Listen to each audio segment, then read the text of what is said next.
good to be here. Good to be here. I really want to thank you, Alan, for inviting me. One, it's been good to reconnect after all those years of being out west and seeing each other from time to time. To be with Ellen, who we've been conspirators at one level or another for many years on many projects, and to be here. It's good. Today, what we're going to focus on is the soul in diversity. And a little later, I'm going to make a distinction between soul and spirit. We're not going to be talking much about spirit except that it's there. But the soul is something that is distinctly different. And the soul is constantly mixing, constantly stirring. It can't be caged. It can't be solidified. It can't be put into theologies or institutions. It constantly is moving forward. And you know what struck me in listening to the gospel reflection in the prayers is it struck me, at least in John's community, they were absolutely certain that God had not abandoned them, and that they had known God in Jesus, or at least the ancestors had known God in Jesus, because by the time John's gospel is written, there are probably very few that were still alive from the Jesus period. But the fact is that there was a story that, when told, brought such life to them. And it touched something in their soul. That story, that outer story, caused a resonance to happen. And it gave language to what their experience was. And they began to name that Jesus.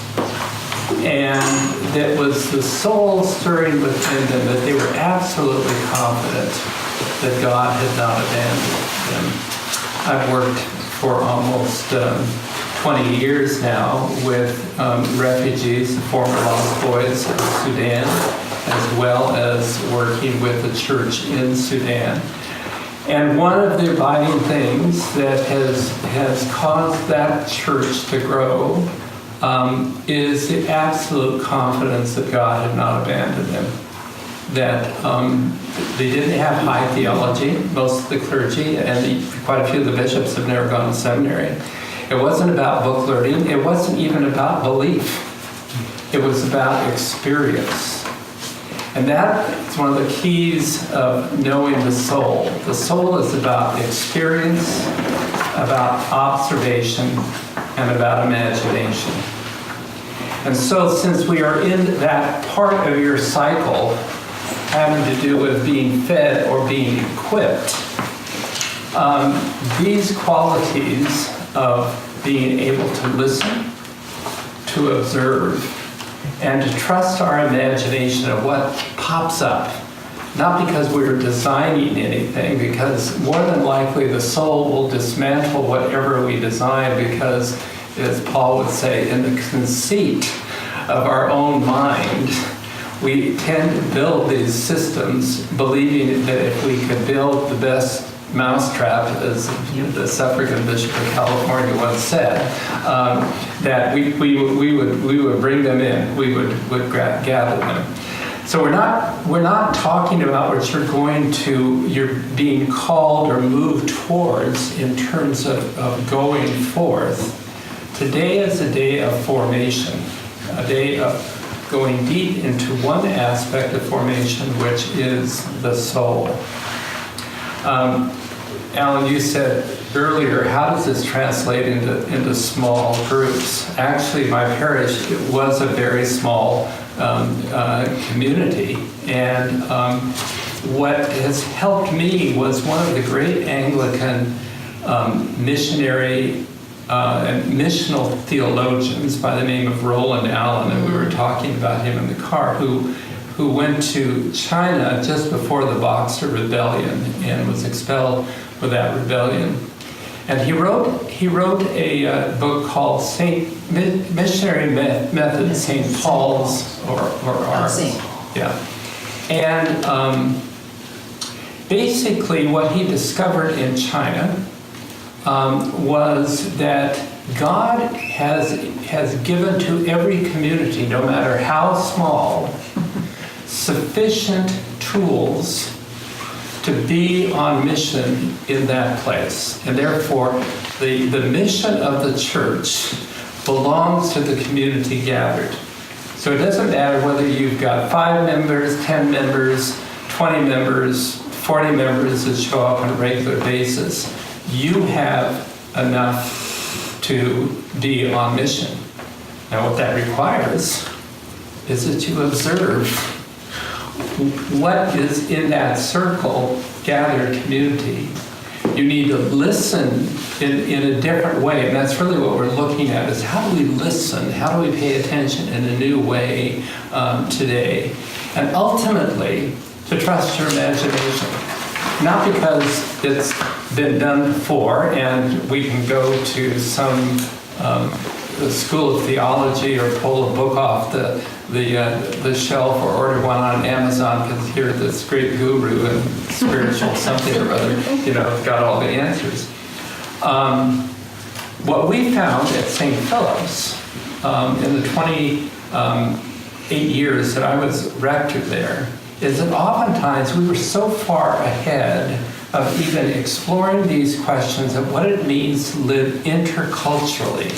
That is, where we allow each other's culture to impact us, not to be absorbed by us or for us to be changed in our culture, but to have each other's culture enliven our sense of what God had gathered in this particular area. And nobody was talking about this. And so, I would continually look around, who can I go to? Who can I find to help work this through? And we realized that there was really almost no one out there. I mean, Roland Allen was a great gift, his little book. I read it at the seminary. It made no sense because I wasn't in the context of actually doing mission, which is one of the problems of seminary. You get isolated off to the side and you're not in the real world. You're not engaged in ministry as I've just described. There's a ministry in seminary, but it's not the one that you're going to get the deck running with. So what we're going to do today is to be Anglicans, to have a sense that our way of going forward is not about a belief system.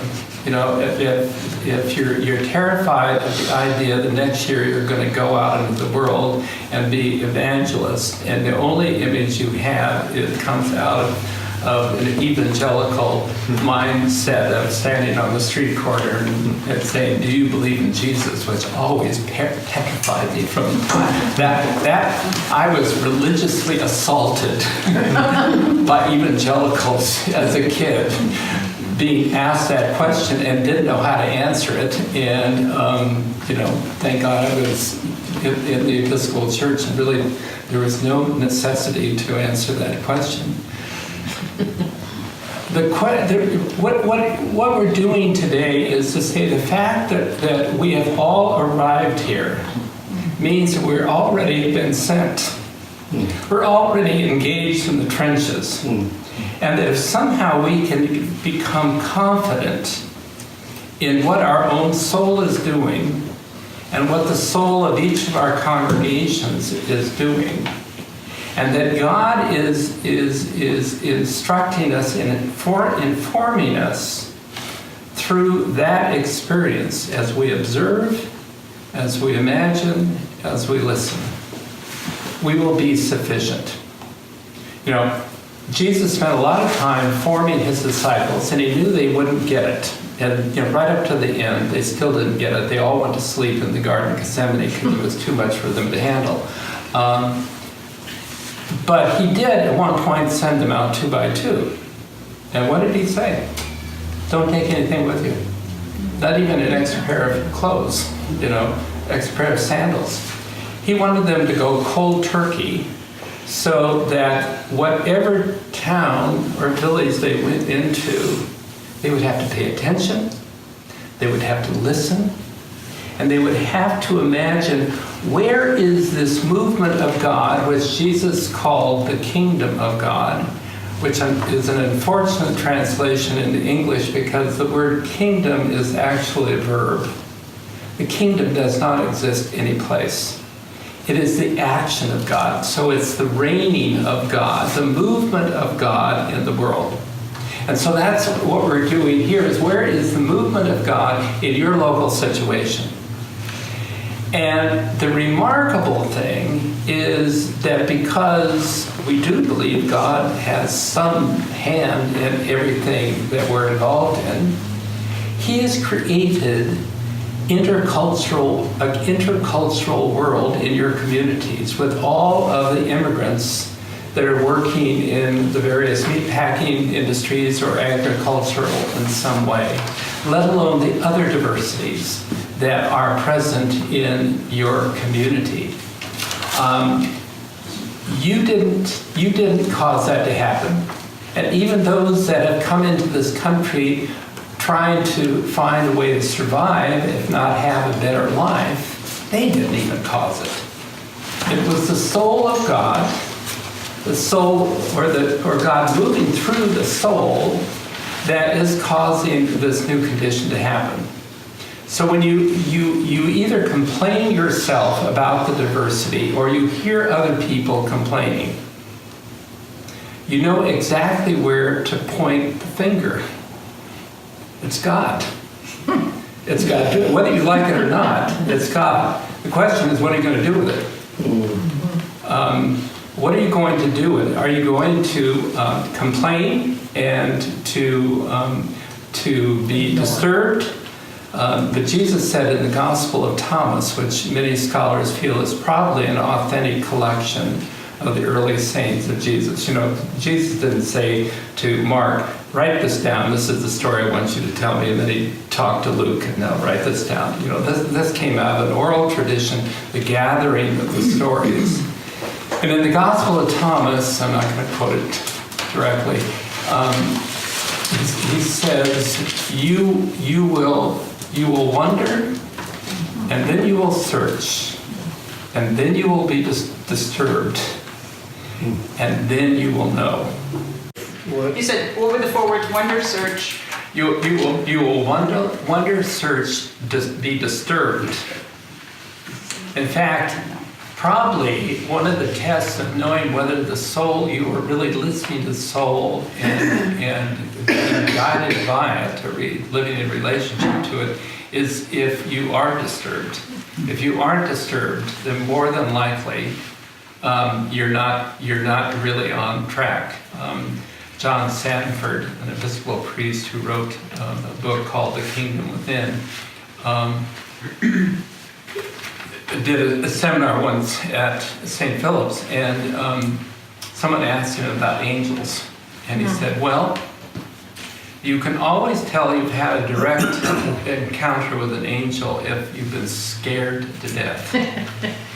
He said, angels are not gentle folk, so they are bringing a new message. That's what an angel is. Bringing a new message, and you will first say, well, isn't that nice, an angel showed up. And then you begin to question, and then you will be really disturbed, because the implications are that where you have been is no longer sufficient, and you need to move forward into the unknown. And that is not about belief. That is about experience, and experience is what we're about. Let me tell you a little bit about myself in terms of what has been my religious journey. And I'll just talk about a kind of pivotal moment as a teenager between my junior and senior year in high school. Diocese of Los Angeles at one time had a fantastic youth program, a camping program where young people were sent off to camp, but the camp counselors and the chaplains were always looking at who might be the ones to become camp counselors. And in late junior high, you were drawn into a junior counselor training program, and then in high school you moved into being a senior camp counselor. And then between your junior and senior year, if you opted and you wanted to, you were sent off in what was called the Summer Works Project. It was our version of the Mormon mission. It was so well funded that they sent at least 125 of us around the world, to Japan, to Africa, to Europe, across Latin America, and all kinds of domestic missions. I mean, there was this deep commitment to young people. I've met people over the years that were part of that program, and they said this was the defining opportunity for us to discover our vocation. That's why the Mormons are brilliant, because once their young people have gone off on one of these missions, you're never going to lose them, because they have touched their soul. They have found the root of who they are as persons, and nothing is going to stand in the way. Very seldom do you find people that have really engaged in that lose that core. So I went to the Uinta Ore reservation in Utah, the Ute people, for 2 weeks. And it was primarily to work in repairing buildings, do summer vacation Bible school. But at that point, I touched something in myself, or my soul was touched in that moment, where two things happened. And I'm going to introduce the definition of religion.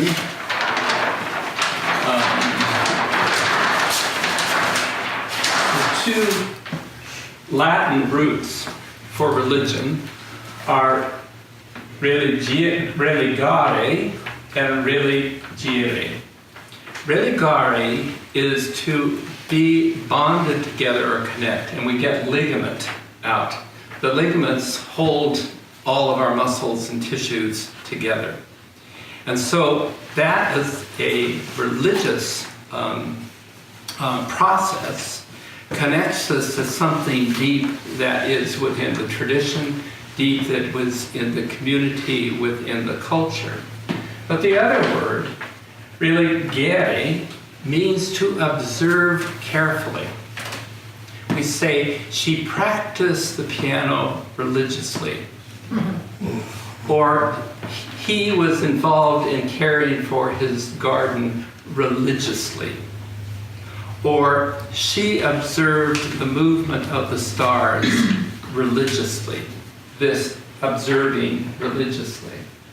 So what happened to me in terms of my own soul, religare, was to be connected to the sacredness of the earth. I'm a Jungian analyst also by training and background. And one of the things that Jung said was that in analyzing Europeans and analyzing white Americans is that they have almost the same ego structure. There's a lot of similarity. But at that point, when you go down deep into their unconscious, there is a great diversion. That at the affect level, white Americans are really black. And you know that by looking at your young people and the music they like, the dancing they like, that comes out of the black tradition. If you are drawn to any modern American music, especially jazz, you know that. And if you allow yourself to be involved in gospel music, the affect is there. But then at the deeper level, the level of the soul, we are Native American. our roots are Native American, whereas European roots come out of those ancient tribes that make up the modern tribes of Europe, called nations in modern terminology, but it's really at the Native American level. And so what that experience gave me was to be drawn into the sacredness of the land and the stewards of that land, which at this point were the native Ute people. But then, really, Yeri was to observe what was happening to me. It was shifting, and I was realizing that who I thought I was and what I thought I was going to do, I was either going to be an architect or an anthropologist or something like that, that was just leaving. In fact, by the end of 2 weeks, I said, I don't want to leave. I said, but I got a problem. You know, my parents expect me to come home. But beyond that, I can't be a Ute. And I can't necessarily, I don't want to be a doctor. I don't want to be a teacher, trying to figure out how to come back. I said, I know, I'll become a priest. Of course, I had been sent by the church, and that makes sense. Now, fortunately, no one ever asked me what I believed going through the ordination process. I probably would not get through it today because I did not have this was a conversion experience. So the Greek word for conversion in the New Testament is metanoia, which means to turn in a new direction. It doesn't mean to give your life to. So I didn't have to tell him. I knew that I was called to be a priest. I needed to go through the hoops, and I needed to be ordained in order to be in the place where I could be relating to the sacred.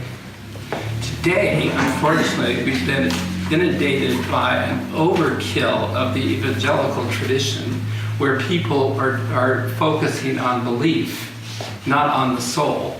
And so we put our candidates through all these awful questions, they're trying to probe into the soul, which is very un-Anglican because Queen Elizabeth I, when she consolidated all of the Reformation upheaval that had started under her father, she was pushed by the evangelicals that had fled from Europe into England, and they were putting so much emphasis on the Church of England.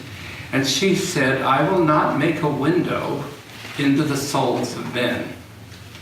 That is the paramount position of Anglicans. And that if we start pushing people to open up their soul, windows of their soul, to show us whether or not they are in conformity or not, we have abandoned our Anglican ethos. Fortunately, that didn't happen to me in my whole ordination process. But this was the sole moment that began to change. I didn't know what it was. I really thought it was just being among the Ute, and it took another 20, 25 years to realize, especially in working with the Navajo, that it was the sacredness of the land that had really moved me, and not necessarily the actual people, although the experience of the people had confirmed me a great acceptance that I had come home. And I didn't know what that home was. I mistook it to be White Rocks, Utah, to which I've only visited once, and that was 60 years ago this summer. And I was saying, I really should go back and be in the land.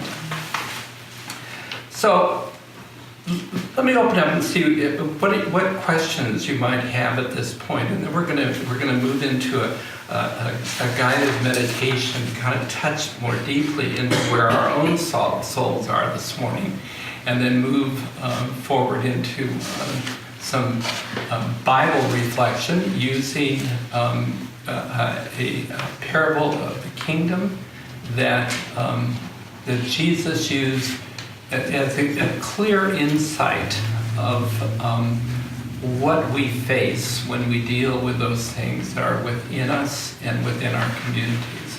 But let me see if there's any questions, comments anybody So wants to make. you're saying on one level, Americans especially, or you drill down, we're Native Americans, and it's about the land. But I thought I just heard you say it's not about the land. You've only been to the land one time in 60 years. Well, We're not- to that particular part, what happened was being grounded in that reservation land, wherever I have gone, I have felt that soul connection. You know, when I was in a village in South Sudan, and this priest came up to me and they said, you know, you're really disturbing the people. And I said, well, I don't need to. And he said, well, they don't know how to handle you. You know, most people who come from the United States or Europe, they always have to have kind of bodyguards walking with them because it's as though they don't trust us. And the people are really upset because you kind of wander around and just sort of fit in. And, you know, you just go talk with them, sit down by a campfire, have a cup of tea, something like that. And I said, you know, when I'm here in this village, it doesn't get much better because I remember being in White Rock, Utah, or along the Yukon River in Alaska, or along the Cheyenne River in South Dakota. And I said, this reawakens my sense of being connected to the land. Okay, but it's no specific land. No, but I wait to watch to see what is happening in this land. You know, if I had more time here, I would really want to go to those sacred places that the original people were in this place, just to be in that place. So it's wherever we find ourselves. But it's You're gonna walk through yellow smoke now. But it's the people of the land, not the land itself. But the land has formed the people as well as it's. Well, none of those people that were here, they're not here anymore. And I'm from, you know, either Arkansas or Scotland or something. Right. So, and those lands are part of what you bring to this place. Okay. You got a skeptic here. Okay. Yeah. Do they still have this evangelical group of young people that go out from your church, like the Mormons? Do they still do that now? Wait, the today? Diocese of LA. No, unfortunately, the National Church, which is always problematical when the National Church co-ops something from the local level, they took it over and it morphed into something else, but it does not give the advantage to young people as it did in the Diocese of LA. So, you know, it was almost a kiss of death. They've got partners in mission and all kinds of youth opportunities and big national gatherings, but nothing comparable that I'm aware of. Or do they do mission work, like our church, they'll go and help build homes? Different dioceses Underprivileged. will do that. Yes, different dioceses or denominations will do that, and that's a wonderful experience for young people. Yeah. Following up with what Bill was saying, is it the land because it's the land that forms the people and the land that holds the memories? Mm-hmm. It's one way to say it. It's one way to say it.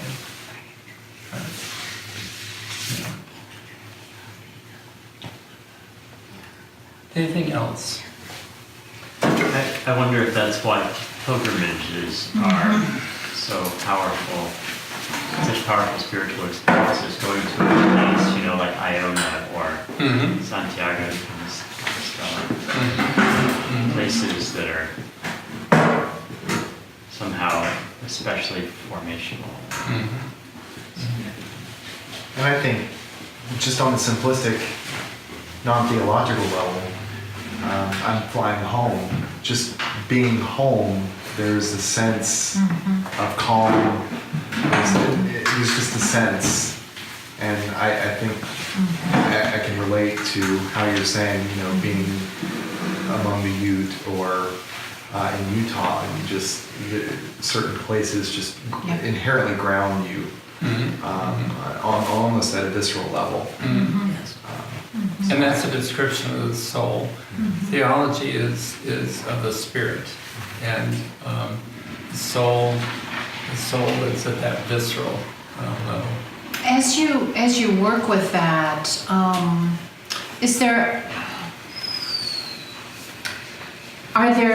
does it ever get really scary to do that, listen and search and pay attention and be disturbed, scary enough that we give it up? That's a possibility. Where Jesus said, no one is worthy of the kingdom once they put their hands to the plow and turn back. And he was being a realist. He wasn't, this was an vengeful God. He said, this is the way it is. Either we listen to the soul and we go with it, but if we make a choice not to go with the soul, then there's no regaining of that moment. There's no second chance. Now there will be other chances where it's some other configuration, but the soul is moving so quickly that you cannot regain the moment. I mean, once we finish today, this moment will never happen again. It's gone. It's gone. So whatever we get from today will be what we choose to get from it. So. And then I go back to the beginning that you said, that realizing that God is always with you on that. So having, I kind of agree with this, that being using the land where you're being grounded, I mean, that's where you're from, that's the most important thing. That gets rid of all the pettiness then of the groups that are coming, the fighting. Our big day of shame that happened a couple of days ago. I'm starting a new national holiday. 9/27. That's going to be the national holiday. We're going to dip the flag for the day of shame. But you see, we're all in anxiety, you know, at this moment in our culture, and we need to recognize that. And if we know the way of the soul, then we understand that that's a part of the journey. I mean, in 1987, one of my associate clergy went off to work on a doctorate, and we were a very diverse parish at that point. And our junior warden, who was an American woman, she came to me and she said, you know, the congregation looks like a rainbow, very diverse, but up front we are blinded by the light. It is too light up there. So you have an opportunity to choose somebody that will have the reflection of the diversity that's in the congregation there. So I called the seminary and said, do you have any priests that are studying, you know, that might want part-time work? And the director of vocation said, I got the right person. So I went up and interviewed him. And I told him what we were looking for. I said, you know, I'm either looking for a Native American, I'm looking for either a Latino, I'm looking for an African American, or I'm looking for an Asian. And this priest turned and he said, you know, very interesting. If you want me to come, you're going to get all four. Because I am of Mayan descent. I was born in Belize, which is a black nation, and I was convinced that my identity was black because I was surrounded by blacks and often got into fights when the blacks wouldn't let me be black. And then because of my mom being a single parent, she couldn't find enough work in Belize, and so we had to go to Guatemala when I was 13, and so I had to learn Spanish. And she worked for a Chinese merchant and she learned how to cook Chinese food. And I love Chinese food. So you've got all four. He would eventually become the Bishop of Belize. Went back because of his experience at St. Philip's. They were looking for a bishop who could bring the diversity of the Mayan population, the black population, the Asian, Indian, and Chinese communities that were there. And so he had been formed, or had been a part of the formation of the parish and doing that. But in calling him, I had such an anxiety attack because I realized that even with all my openness to cultural diversity, I was leading the parish into very unknown territory, just a shift. And that anxiety was there for like 3 months after he came. I mean, it was just, I knew something was occurring within me until, I didn't understand, okay, these are the things that are there, and keep on moving. Let's take like a 10-minute break and come back, and we're going to do a meditation and then move into some Bible reflection process. So bathrooms are there. I know the men's room doesn't lock very well, so at least The door doesn't shut real well. So if this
for such stunning beauty.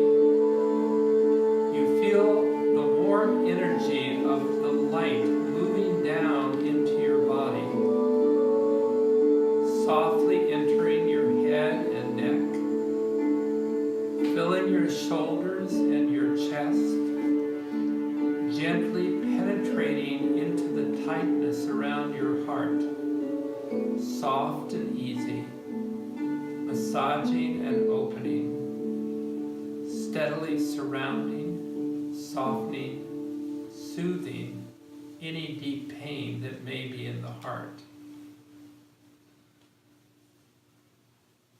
Continuing down the spine, filling your back and torso, penetrating into the layers of tissue deeper and deeper, slowly and steadily moving into every organ, cleansing and cleaning, sending a warm, vibrating softness into any heaviness or tightness in your belly,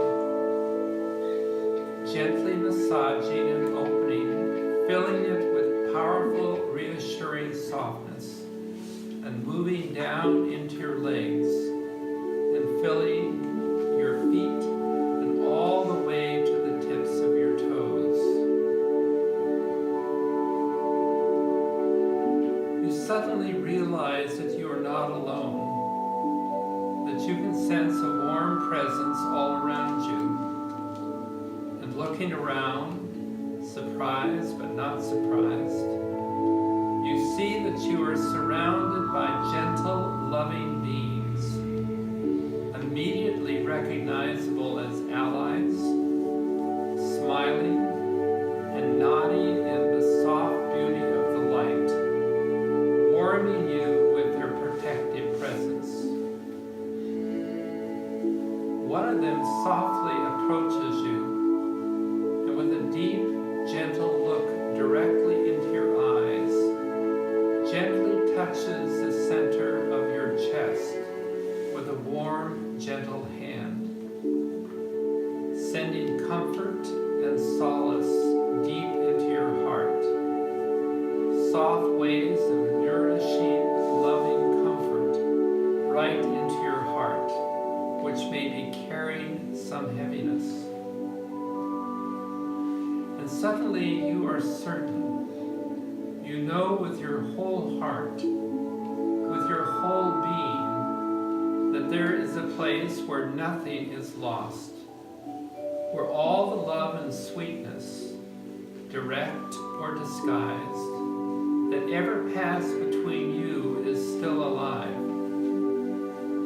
that all the love you have ever felt for anyone at any time is alive and well in the vast richnesses of your heart, placed there forever, rich and nourishing and boundless, forever available to sustain, nourish you whenever you need it. Breathing in to touch it, breathing out to let it move through you, feeling the body soften, release, and replenish, sending a gentle healing forgiveness all through you, a new compassion for yourself, a new way of looking.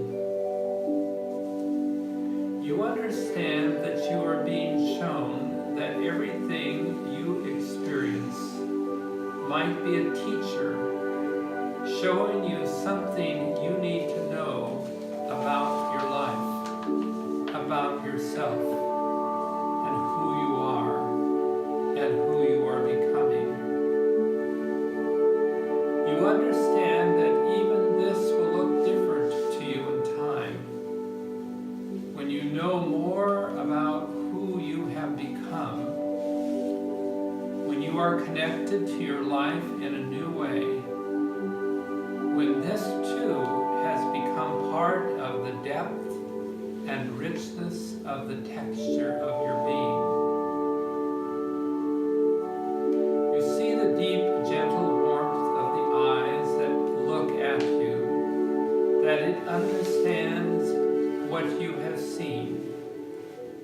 that you have a glimpse of your own healing and wholeness, that nothing has been lost into the vastness of the heart. The whole world spins there, and so you can begin to return to the peaceful stillness at your center, breathing in the gentle, soft compassion for yourself and for others that resides in the wide spaces of your open heart. And as your gentle band of allies smiles and nods, your special one says to you, remember, we are always here. It is you who come and go. Call for us anytime, and we will come. And gathering up a handful of the glowing, vibrant light, places it in your heart for safekeeping, your own special supply to use as needed. And so feeling peaceful and easy, you watch as the light slowly begins to withdraw, returning to wherever it came from until it is gone. Although for now, knowing it is yours to call forth again whenever you wish. And taking a deep, full breath, feeling the widened spaces that are now opened, you once again see yourself in your safe and peaceful, safe surrounding, feeling relaxed and easy. Although perhaps the colors around you are brighter, the air more alive. And so you feel yourself sitting in your chair, breathing in and out very rhythmically and easily, gently and with soft eyes.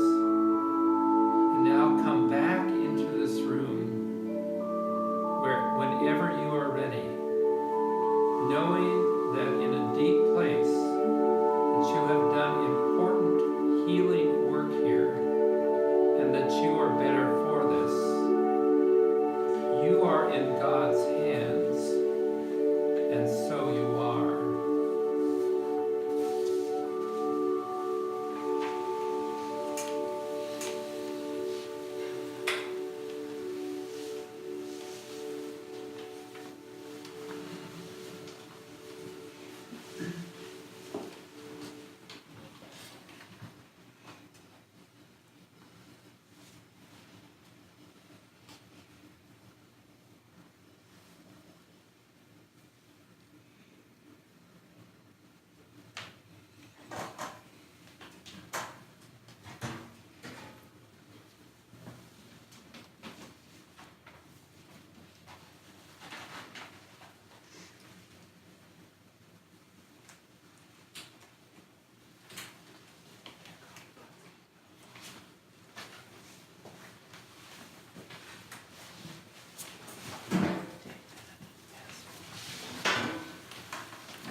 We're going to look at a portion of this parable of the seeds.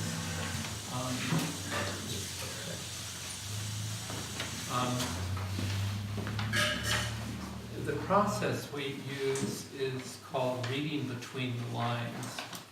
which is the name of a lectionary resource study that takes one of the lessons from each Sunday and creates a series of open-ended questions, or presents a series of open-ended questions. One to help us enter into the story itself and to really have it kind of cook within us. And then to ask questions of how might this story be in our world? Where do we see this story in our world? And then a series of questions that ask, where do we know the story in our own life, our outer life? And then a series of questions of where do we know the story in our inner life, which again is the soul, although the soul is permeating throughout all of this. We usually put a candle in the center because it is the text that we place in the center, and it's the text that is speaking to each one of us.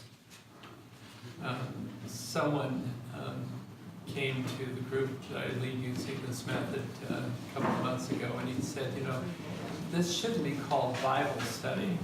This should really be called the Bible study you. Because what we're doing is we are assuming that these scriptures, what makes them sacred is that they are active ingredients. These scriptures, when we relate to them, have the ability as sacred story to awaken something within us. We know this when we go to the movies, that a movie or a program on television can deeply impact us. And we didn't cause it to happen. It awakened within us. That's the whole premise of how we move with this material, is how does this story impact us? Therefore, there is no consensus, because the soul never works with consensus. If you're working with the soul, never try to find agreement, because it won't work. Because each one of us, our own souls, our own beings, are going to respond in a different way. So we don't do cross-talking. We don't agree or disagree or argue back and forth.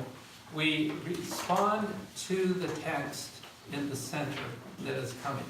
I love it that in trying to find a cloth to put there, what was chosen? A corporal. And where does the corporal go? Under the elements, under the bread and wine. That heightens the sense of sacramental nature of the text we're looking at. So imagine this text encountering you, and as we go through the material, use your imagination. Pay attention to what other people are saying, and don't respond to other people, but then in experiencing it, try to articulate what it is that is moving within you. And again, we're not looking for consensus. There are no right questions. There's only your answer. There's your answer. And because we're going to do this in a truncated form, normally I would take 2 hours to do this. We're going to do it in a truncated form just to let this text move in for us a little while, and then we'll carry it on into the afternoon. So we're only going to read the bold print. Anybody wants to read for us? The rest of us will read out loud. Whoever wants to do it. That same day, Jesus went out of the house and sat by the lake. Such large crowds gathered around him that he got into a boat and sat in it, while all the people stood on the shore. Then he told them many things in parables, saying, "A farmer went out to sow his seed. As he was scattering the seed, some fell along the path, and the birds came and ate it up. Some fell on rocky places, where it did not have much soil. It sprang up quickly because the soil was shallow. But when the sun came up, the plants were scorched, and they withered because they had no root. Other seed fell among thorns, which grew up and choked the plants. Still other seed fell on good soil, where it produced a crop, 100, 60, or 30 times what was sown. Whoever has ears, let them hear. Thank you. So take a seed. I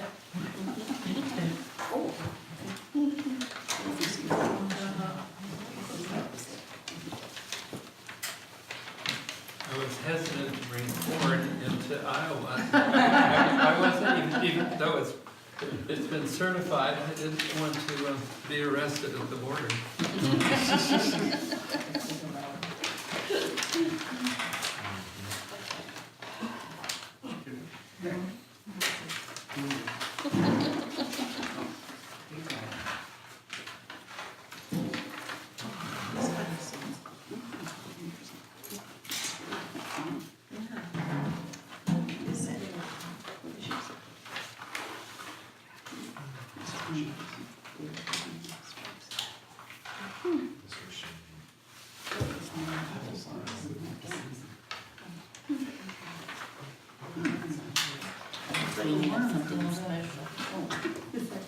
So holding it in your hand, take a look at it, and take some deep breaths, like you did in the guided meditation.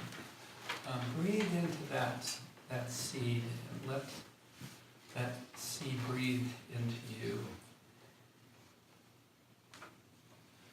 And kind of wonder about this seed.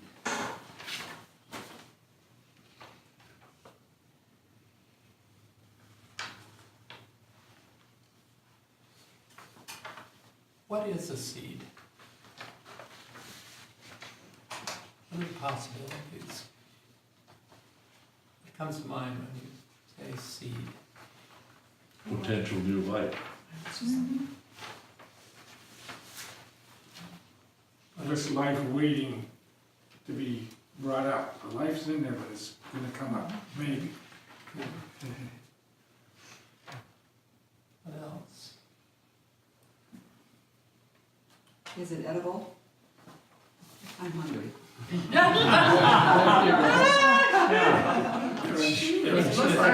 It's nasturtium, so yes, if you like it. Yes, it is. Seed would be You need the flowers. You can eat the flower, even the leaf. tangy but delicious. Where does it come from? From a plant that died. It's a new beginning. So the beginning comes from the previous plant. Kind of like spring. Looking at my seed, it looked kind of wrinkled and ugly on the outside. It looks like it had a hard time. It's rotted away, and, you know, that's what I see on the outside. What dawns me right now is it comes from generations. It comes from generations. And again, what is it? Maybe it's more of a carrying on Okay. for me rather than a beginning.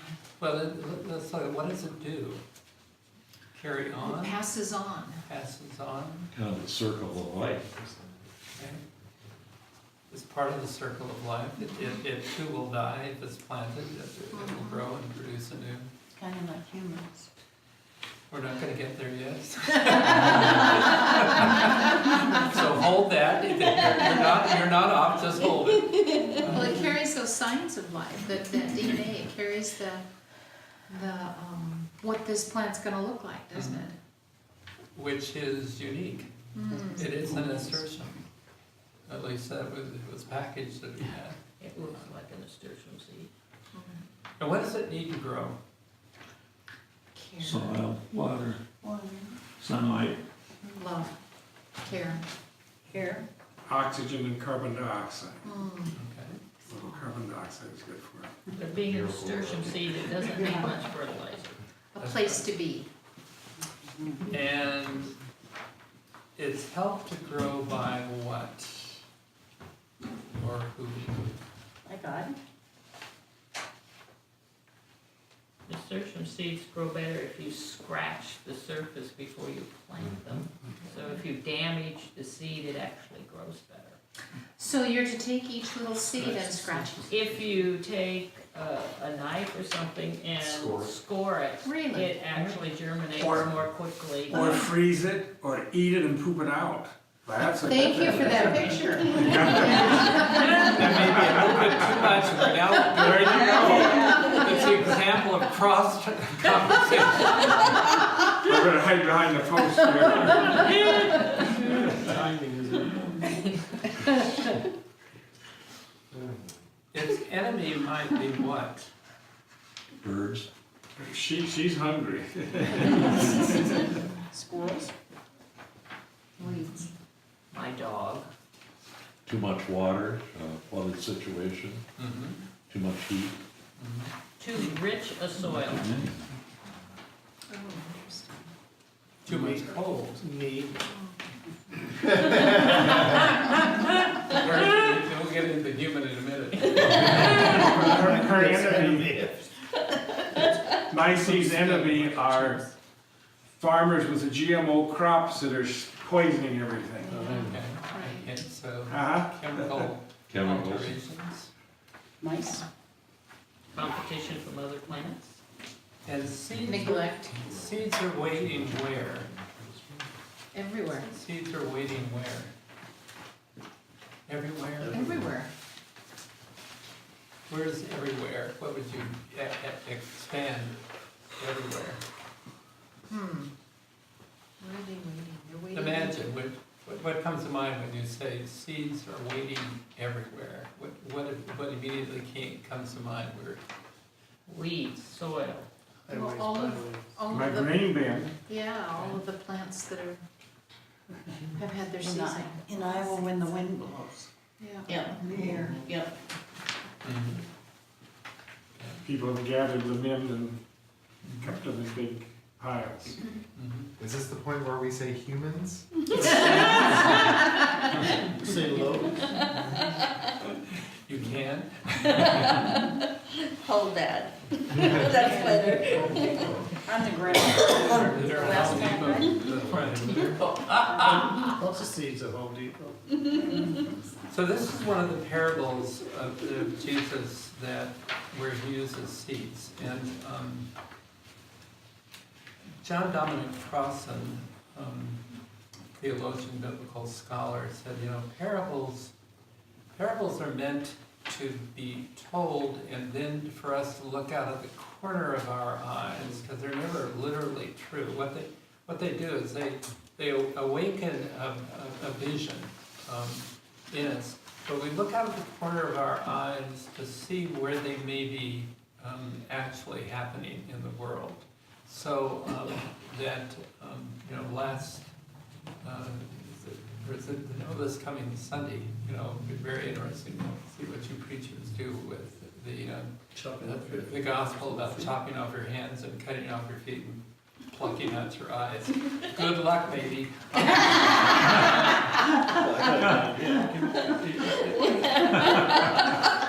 Actually, the lesson that comes out of this resource says that's too much to handle in 2 hours. So it uses the last line, which is, "You shall be salted by fire." You shall be salted by fire. And, but I won't go into that as it goes. So what do you suppose Jesus had in mind when he was talking about farmer and seed? Remember, this is a parable of the kingdom. This is the way the kingdom moves and acts. So what is it about farmer and seed that might help us understand this movement of the kingdom?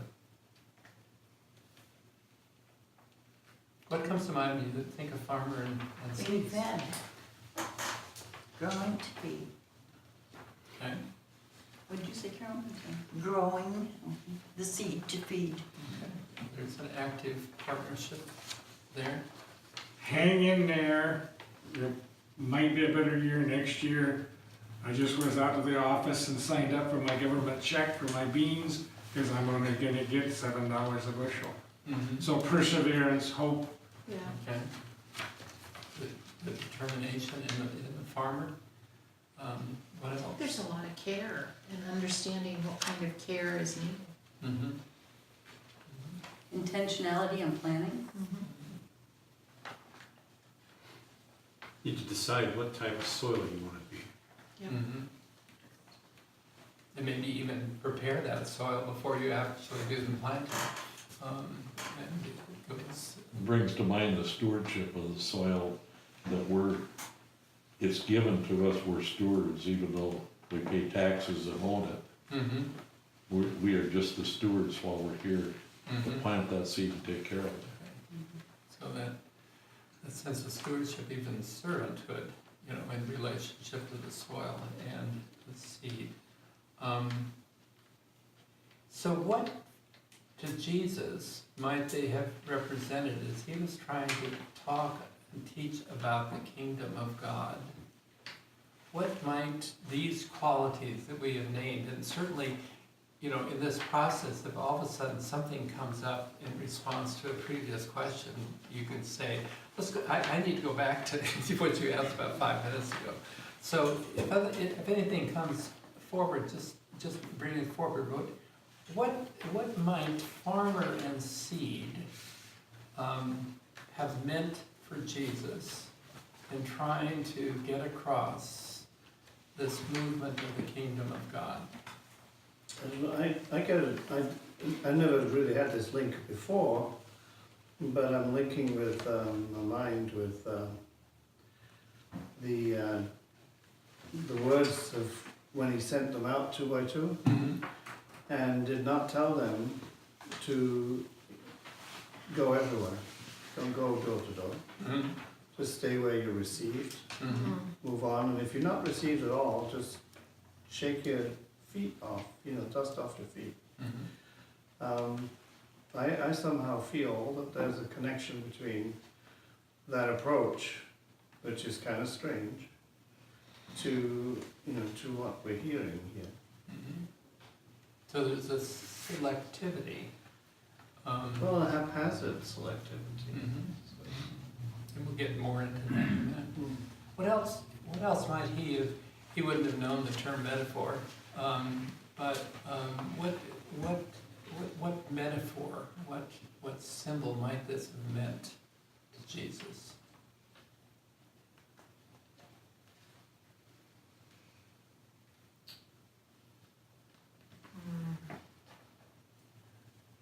Farmer and seed.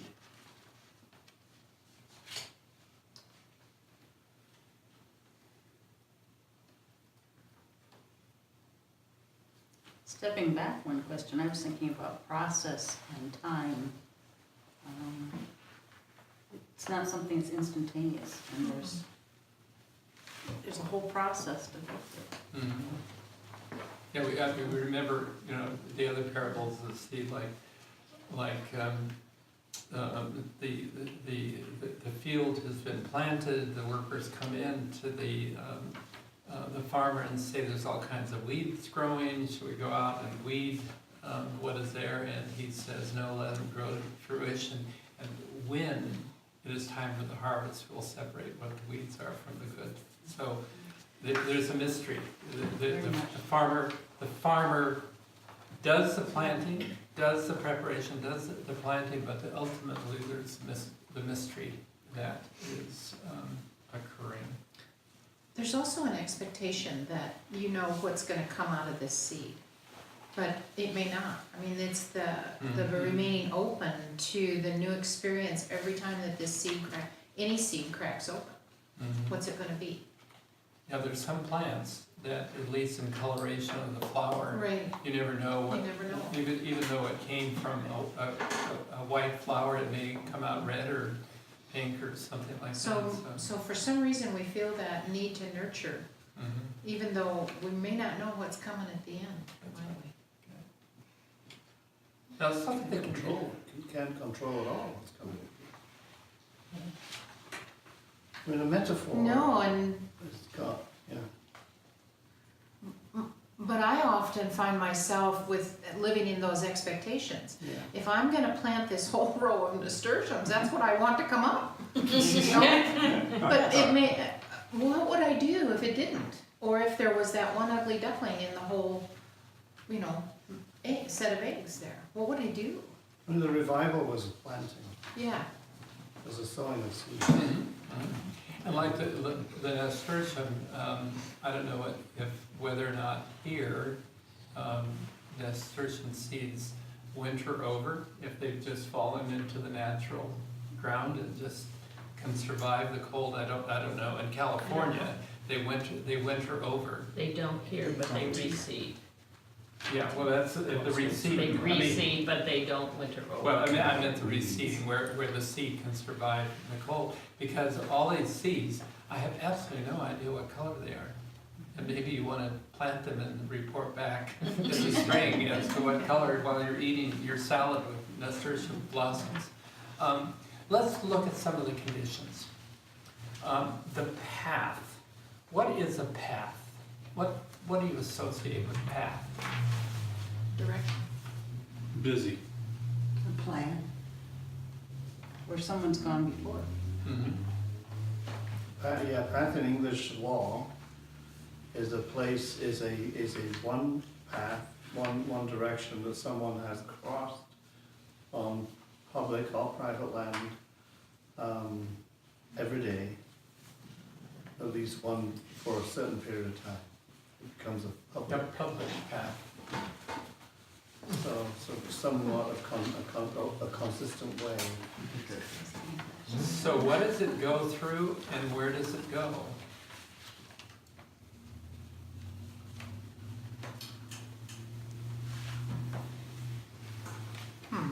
Goes.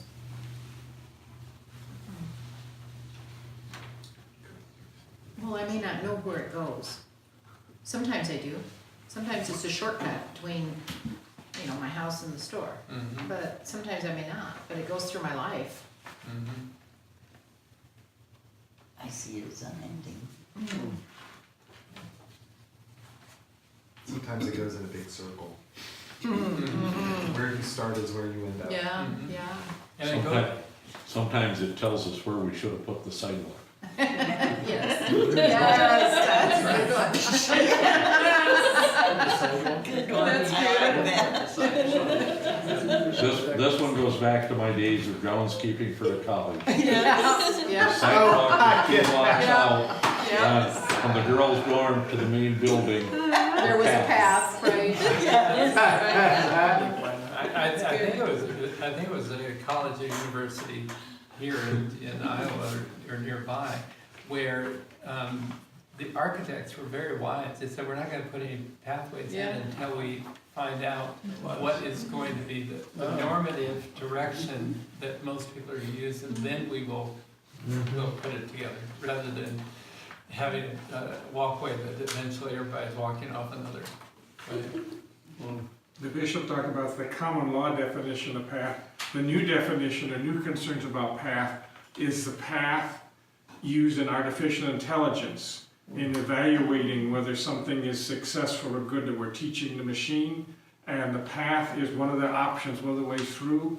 Then we weight the path on the probability that it's going to be beneficial or not beneficial. And then the machine will learn to be able to take a look at a picture and say, oh, that's a dog, oh, that's a terrier, oh, that's a collie. So that's a new definition of path. We'll get there. We're going to be dealing with that on Tuesday night. It connects something. Broadband and the path. How does it serve then both people and birds? How does it serve both people and birds? It provides people with a place to go, but if the seed drops on that path, the bird gets fed. Mm-hmm. And they get fed in between the people coming back. Just fly away. And if you're around places where a lot of stuff is dropped habitually, you know very well that there are birds that have been trained to just be there to pick up, usually The urban pigeon. the urban pigeon, that's it. Now, what about rocky ground? What makes rocky ground rocky? The evolution of nature.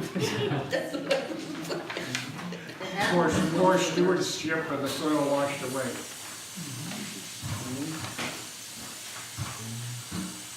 Or just natural. My thought goes back to a recent trip to Colorado, and that was the glacier that formed that rock.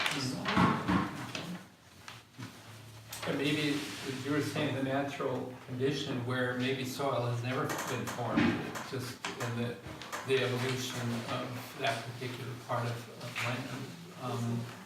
And what happens there in rocky grounds? Weeds grow. Sometimes nothing grows, and other times there'll be a little crevice where a plant grows out of it. Maybe a bird dropped the seed there.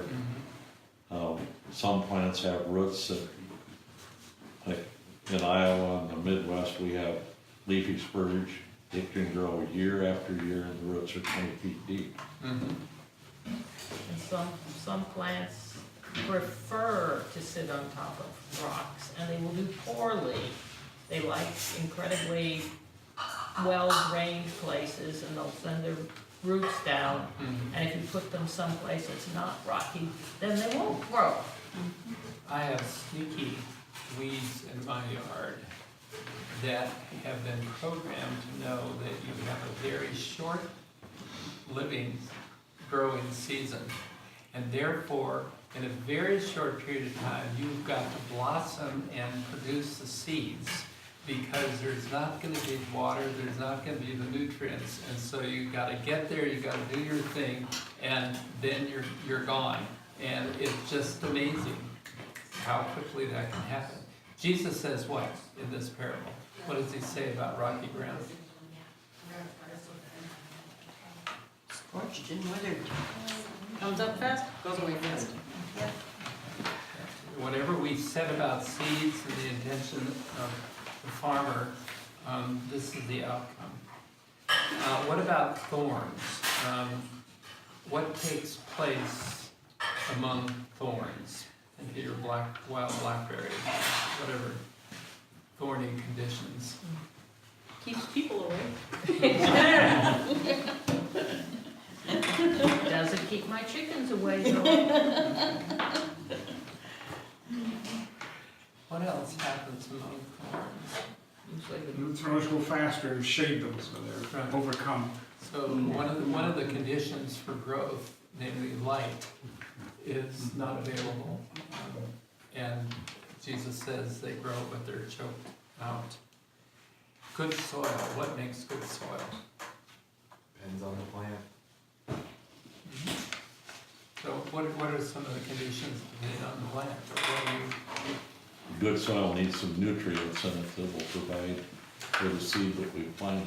And it needs the correct texture for whatever's gonna grow there, it needs the correct pH. Blueberries don't grow in the same kind of soil that sweet corn grows in. We need the dead matter from generations back. a good soil, either naturally or having been cared for by the shepherding of the farmer. What does the yield produce according to this parable about the seed that fell into good soil?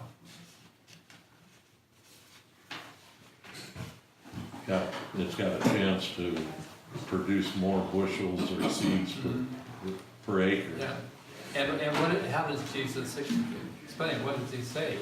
It's a range. It's a range from what? From 100 to 60. Okay, so there's, depending on the conditions and everything, but there's a bounty there. So we're feeling into this. When you said the same soil, though, I mean, with the same condition of soil, still produce, you never still have control over how much you produce. Who knows, yeah. So all that we've felt into the farmer, the seeds, and the various conditions in which the seed is placed. When we're trying to relate to the soul, we lean into it. So as we've leaned into this parable of the soul, what do we learn about what Jesus might have intended in telling this story? What are the connections, and this is where you can bring in the human factor, what connections might he hoped would happen with his hearers? You know, if we were sitting on a hillside in Galilee, among the weeds and the plants and the bushes, and there are plenty of illustrations of this, and we'd see maybe farmers plot down below. What might we have learned about the kingdom of God in this parable? I think we learned that results often don't happen immediately, overnight, but over the long haul perhaps. I've often said that if you take one good idea and work it well, you can change a church, you can change an organization. It's much better than having, I think, a very elite plan drawn up by consultants or whoever and put on the shelf and never looked at again. So among other things, this whole parable talks about work on the part of the farmer, but also what? Well, to me, there's a dependency on God here. I can plant the seed, I can till the soil, but unless it's watered, we get sunshine, I may not get any results. As I've watched in Haiti, where they're trying to grow crops and garden stuff where it's been deforested. Once we interrupt the path of nature, sometimes we shoot ourselves in the foot. The ecology of the balance. It is. Well, if we're looking at the seed as a metaphor, then perhaps the kingdom, as we're saying, whether it's a verb or the noun, needs to be cultivated, and it needs to be nurtured.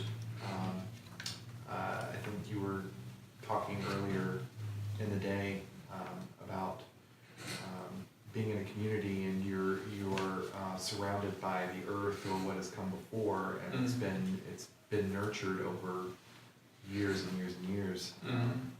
If this is indeed he says it is a parable, so metaphorically it could be just the message of the kingdom of God, of Christ's message. Notice in the parable that he does not name the seed as the kingdom of God. It's the whole story. So why might the farmer scatter seed on the pathway, on rocky ground, in the brambles, as well as good soil? We're not talking about a good American farmer here who would not waste their supply of seeds. So this is about the kingdom, and Jesus' parables were always meant to disturb. They were not meant to comfort anybody. And if you feel comfortable in really working with the parable, you're probably not getting to where it is. So this becomes now uncomfortable. The 3/4 of this effort go to naught. So why might the sower scatter seeds upon the pathway, the rocky ground, the brambles, as well as the good soil? Opportunity. It's not for me to decide. It's the hope that's there. And remember, the I is not in the parable. We are not the sower. So it's God that is a part of the sower. So what may God be doing in doing the sowing in the 4 acre soils? God takes care of the land that we don't sow seed on sometimes. It grows weeds or something else to protect that soil. Or maybe God's overwhelming generosity.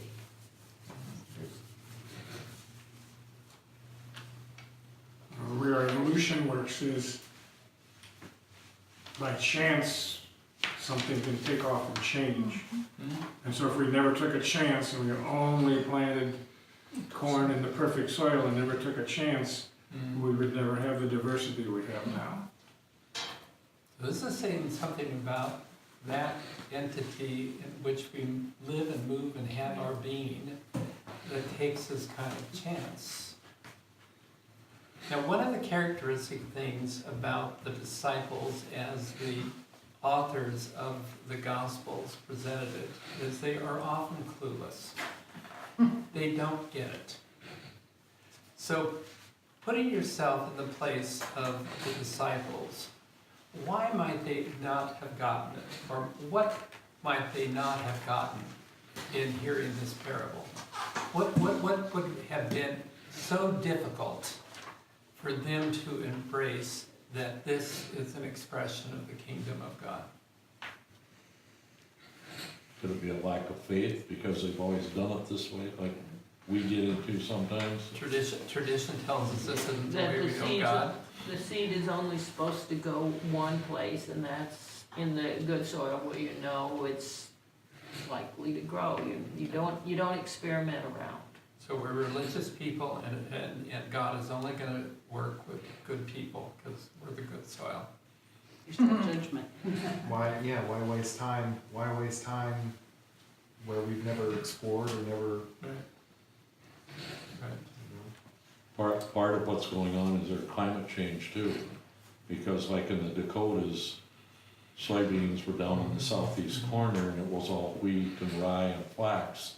And now we've got soybeans and corn into North Dakota. And so part of it's changed. Somebody decided we'll try a different crop.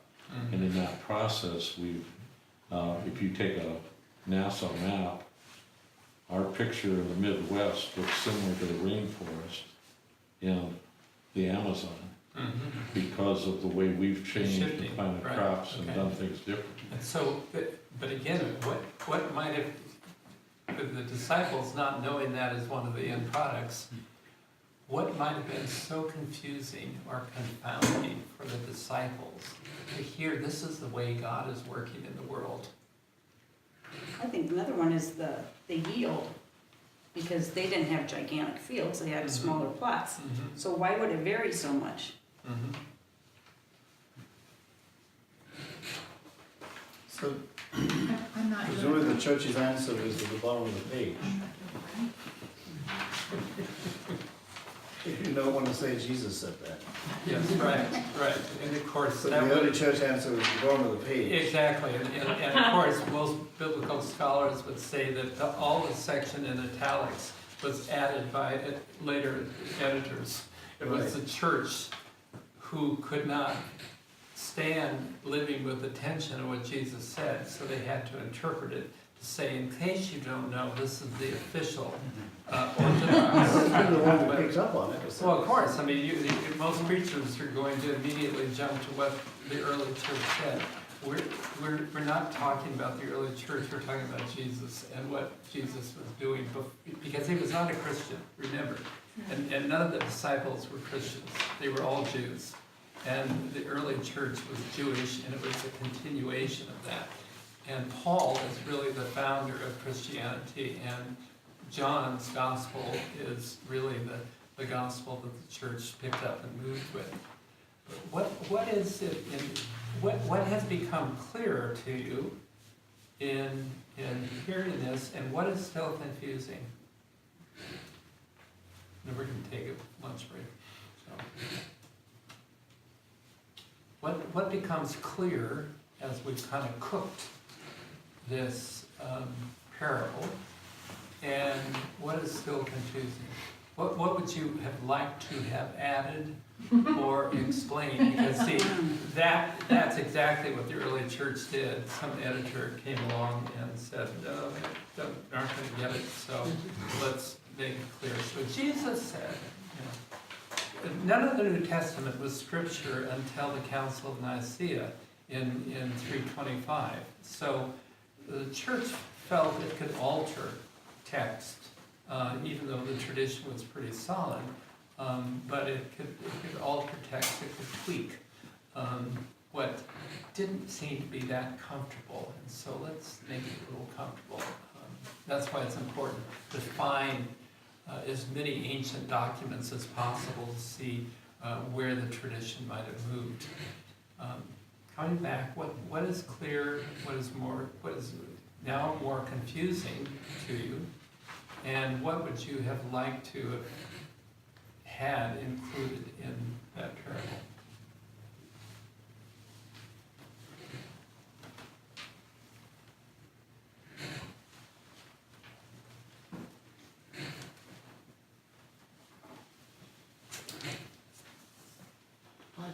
I think what's clear is that the message was a lot more radical than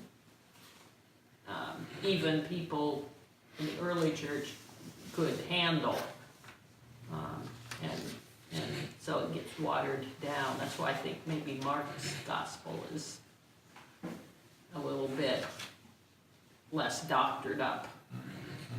So which is the oldest gospel? Matthew and Luke.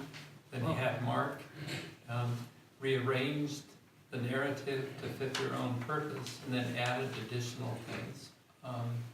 But oftentimes the closest to the oral tradition is probably in Mark.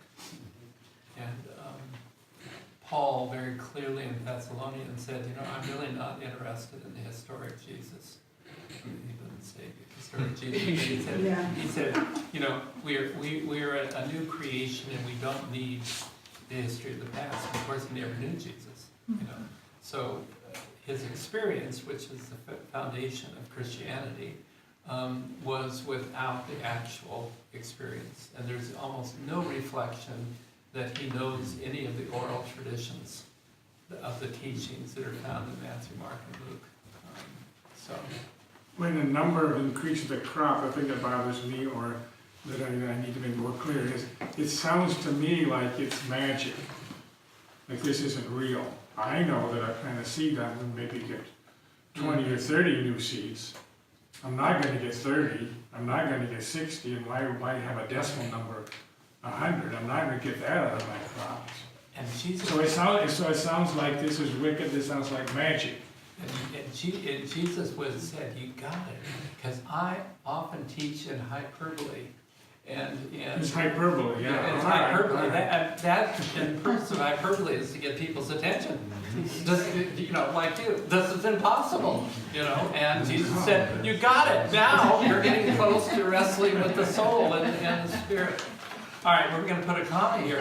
We're going to talk about where we find this story in the world, especially your worlds of your communities, and including the diversity.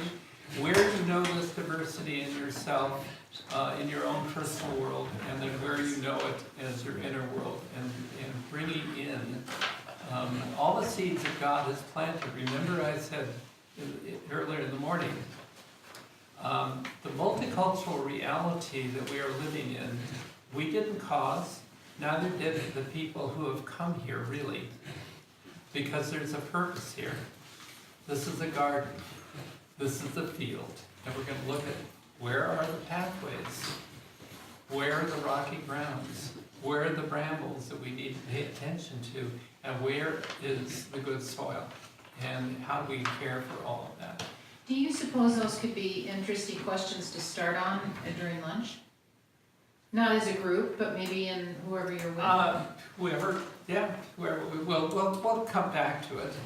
Although we just want to be mindless for a while. Well, we usually have little faith questions, faith sharing questions that we usually put on the tables. But I'm not so sure we'll be sitting at tables for lunch. So I wondered about the conversations and maybe about a conversation of where you felt nurtured to grow. Maybe that's a Actually, conversation. we're gonna come back to that. Okay, Yeah. okay. So let's just have open space. Okay. Till when? Till 1? Before we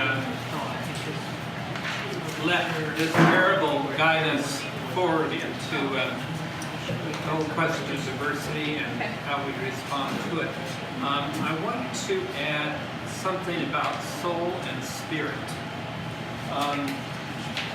One of the ways of looking at spirit is that spirit is mountaintop experiences.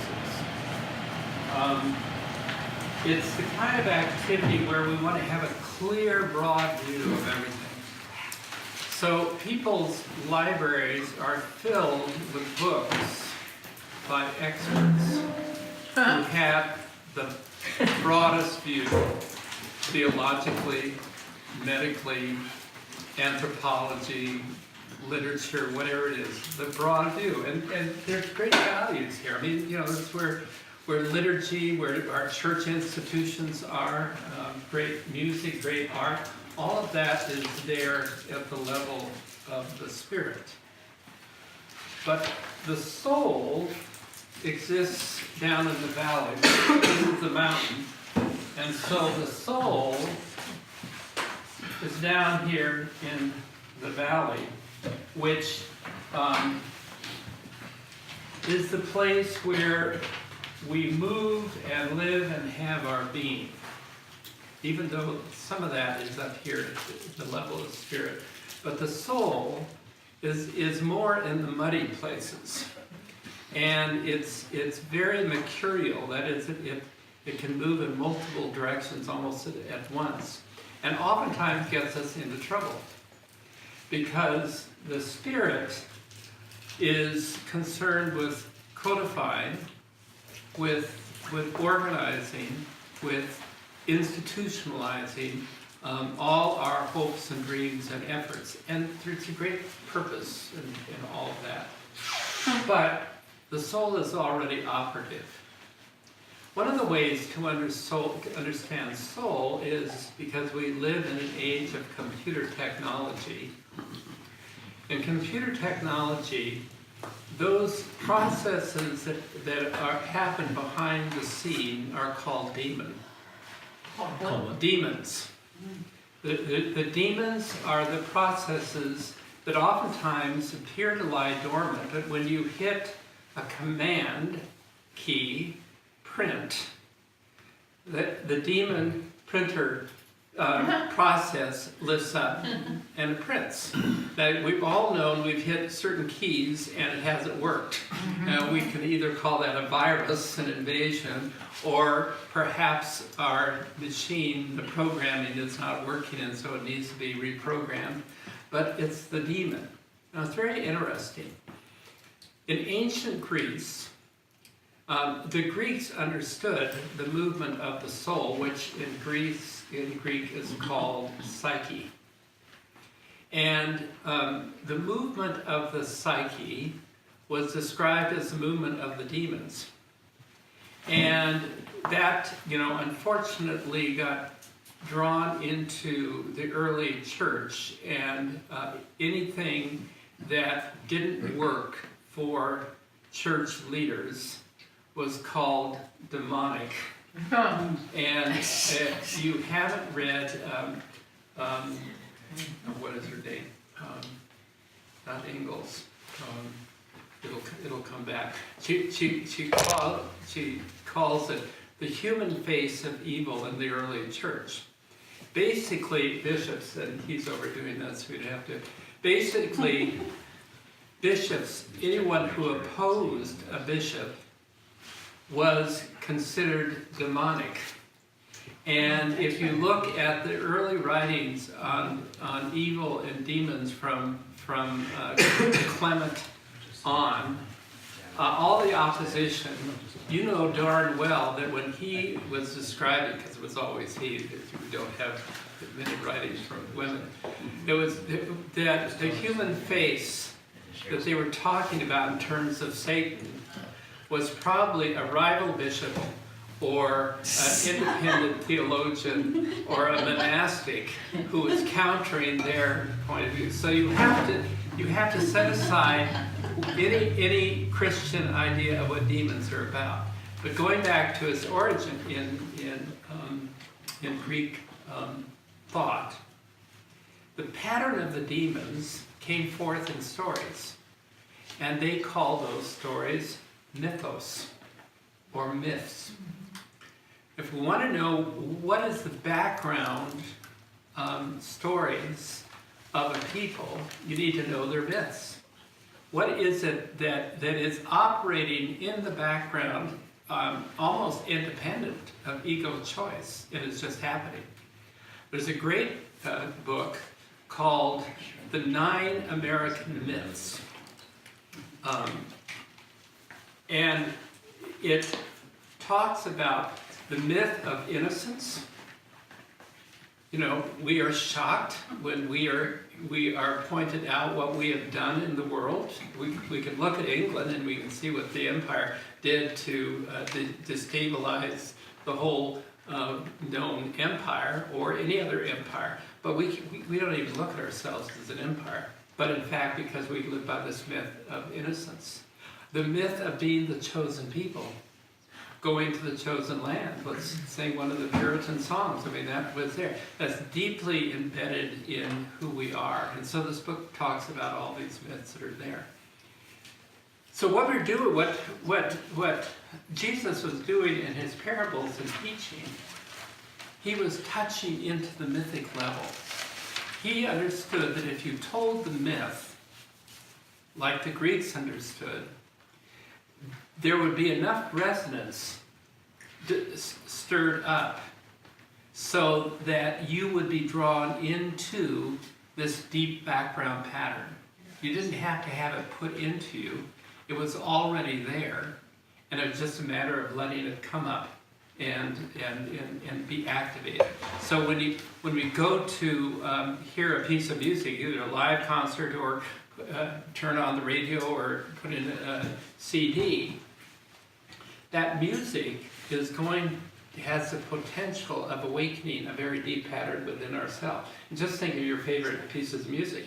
Why is it favorite? Because it touches your soul. And that's what the soul is about. Signs of a soulful life are rich texture and complexity. The people that you are mostly bored with in your life are people whose life is not marked by a rich texture, and they're not very complex. They're just cultural. Soul tends to stick to the realms of experience. Ideas belong at the top of the mountain, but the soul is trying to stay with experience. The perspective of the soul often is just outside of our reach. Just when you think you know what it's about, it slips away. I used to have a sign on my door that says, "I know you think you understand what I just said, but it probably isn't what I said." And finally, therefore, it is a mystery that is breaking through. If we allow these myths to be a part of, to impact our consciousness, allow this parable to impact our consciousness, then the mystery will break through. And that's what Jesus was hoping, because that mystery he called the kingdom of God, the reigning of God, the activity of God. So as I was talking about the Navajo, whenever a person comes to be healed, because their life is out of balance, and for the Navajo, the central core value is balance and harmony, which is called Hojo. They go to a medicine person who knows all the sacred chants, who does an analysis of where the person is out of balance and then determines what chant he needs to use. Then he takes and creates a pattern called a sand painting that is the pattern of the myth. So it's kind of like in a computer, you open it up and you see all these circuitry. Well, that's exactly what he's done. He's put all the circuitry together, and then he implants the patient into the circuitry. That is, the patient goes and sits in the middle of the sand painting, and he begins a chant. The more pressing the need for rebalance, and oftentimes it involves the whole community, it can go on for 3 and 4 nights. It's always done at nighttime, not during the day, because it's nighttime where you get in touch with the background. And the whole thing is that the person is reabsorbing the pattern of wholeness that they've lost, so that when it is over, they are then washed of what has happened, and the medicine man sweeps up all the colored sand from the sand painting and takes it out and throws it out into the creation again, because it's over, it's done. And the person now is the carrier for not only themselves, but for the whole community of a restored balance. And so that's how they understand the mythic movement and the movement of the soul, even though they wouldn't use that terminology, except as we work with it in the Episcopal Church there. So any questions before we launch off into looking forward to this? The right page here.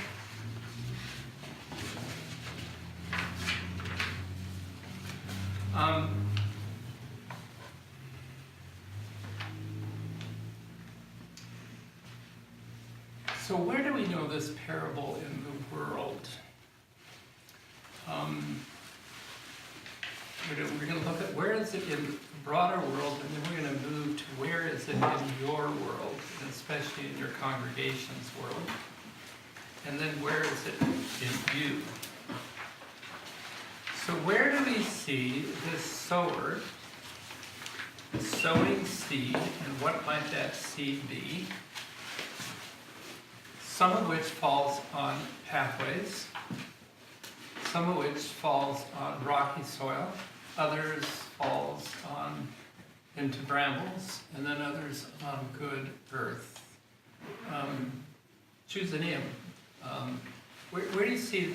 Where do you see, in a sense, God doing all of this? This parable, the kingdom doing all of this.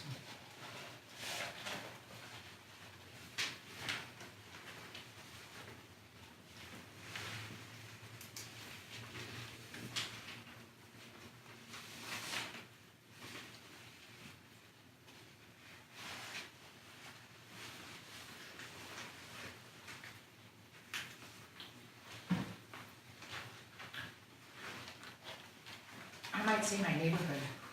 In what way?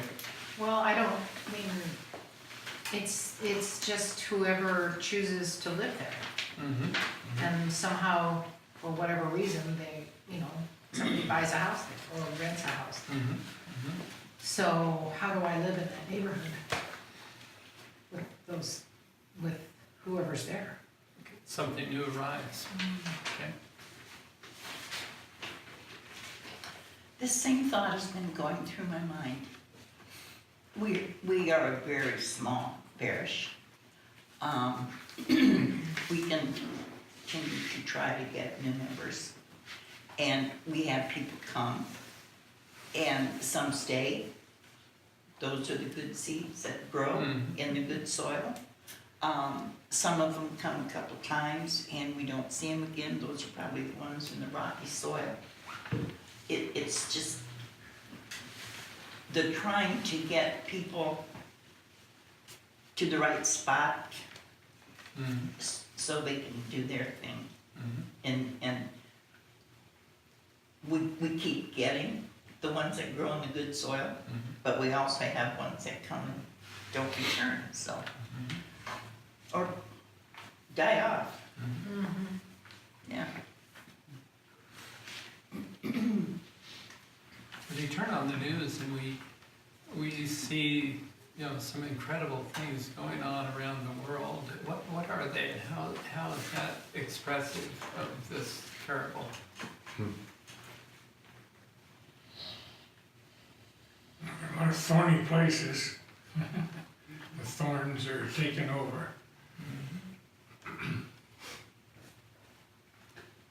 What came to my mind is all the plastic in the ocean.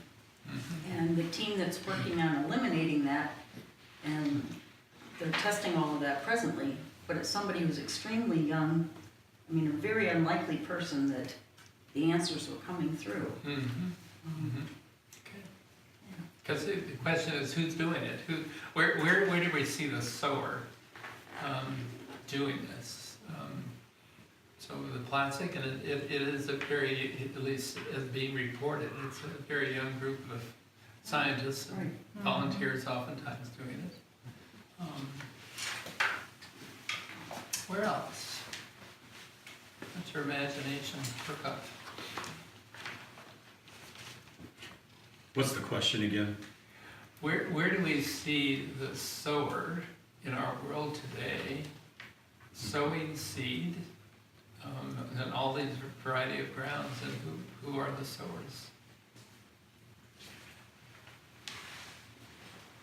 I think social media has a lot of sowers, good and bad. And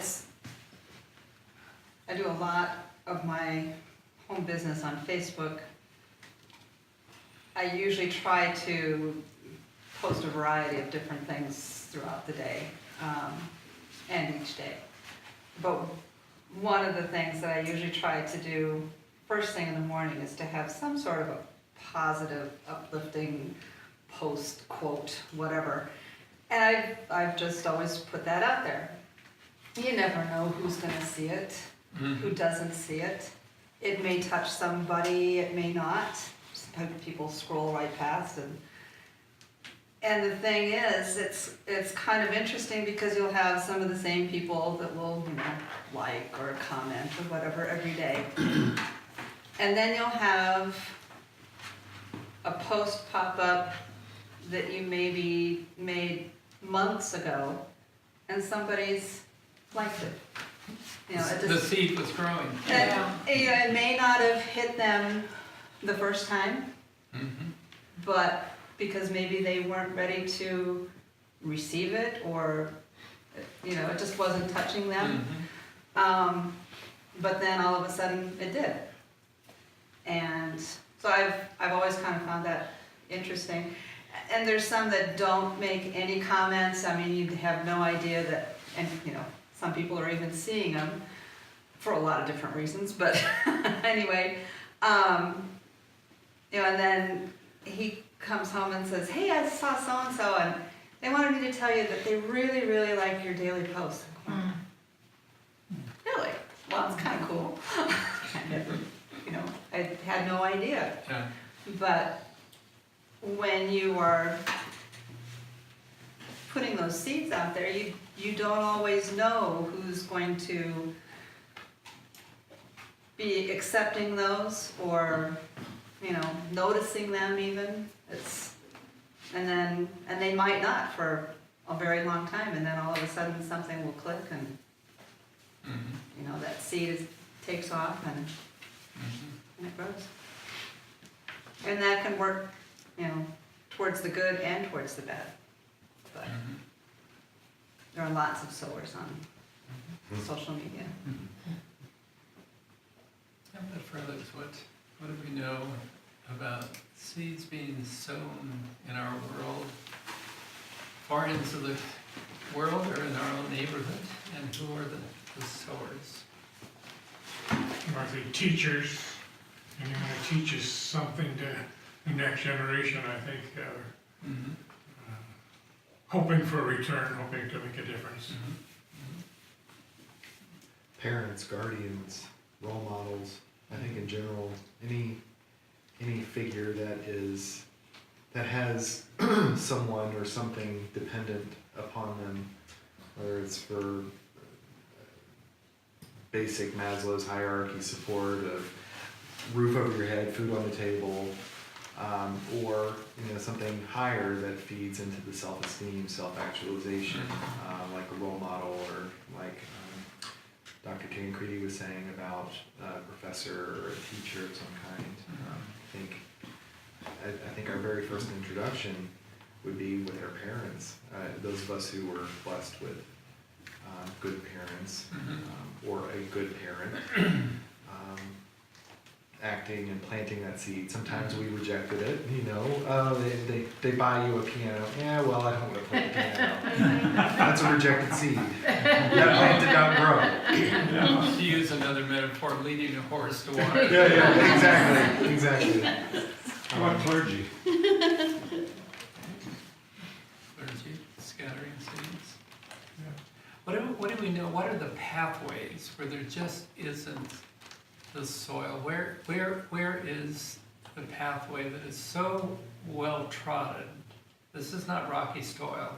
This is rocky ground. This is a pathway that is a thoroughfare that seeds can't grow in them. Just think for a moment the implications of that.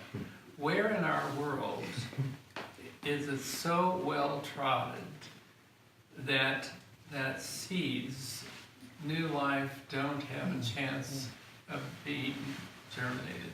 Politics. Yeah, Just where I was going. Sorry. Just where I was going. Sorry. Yeah, in fact, we have two Yeah. political parties. Consumerism? I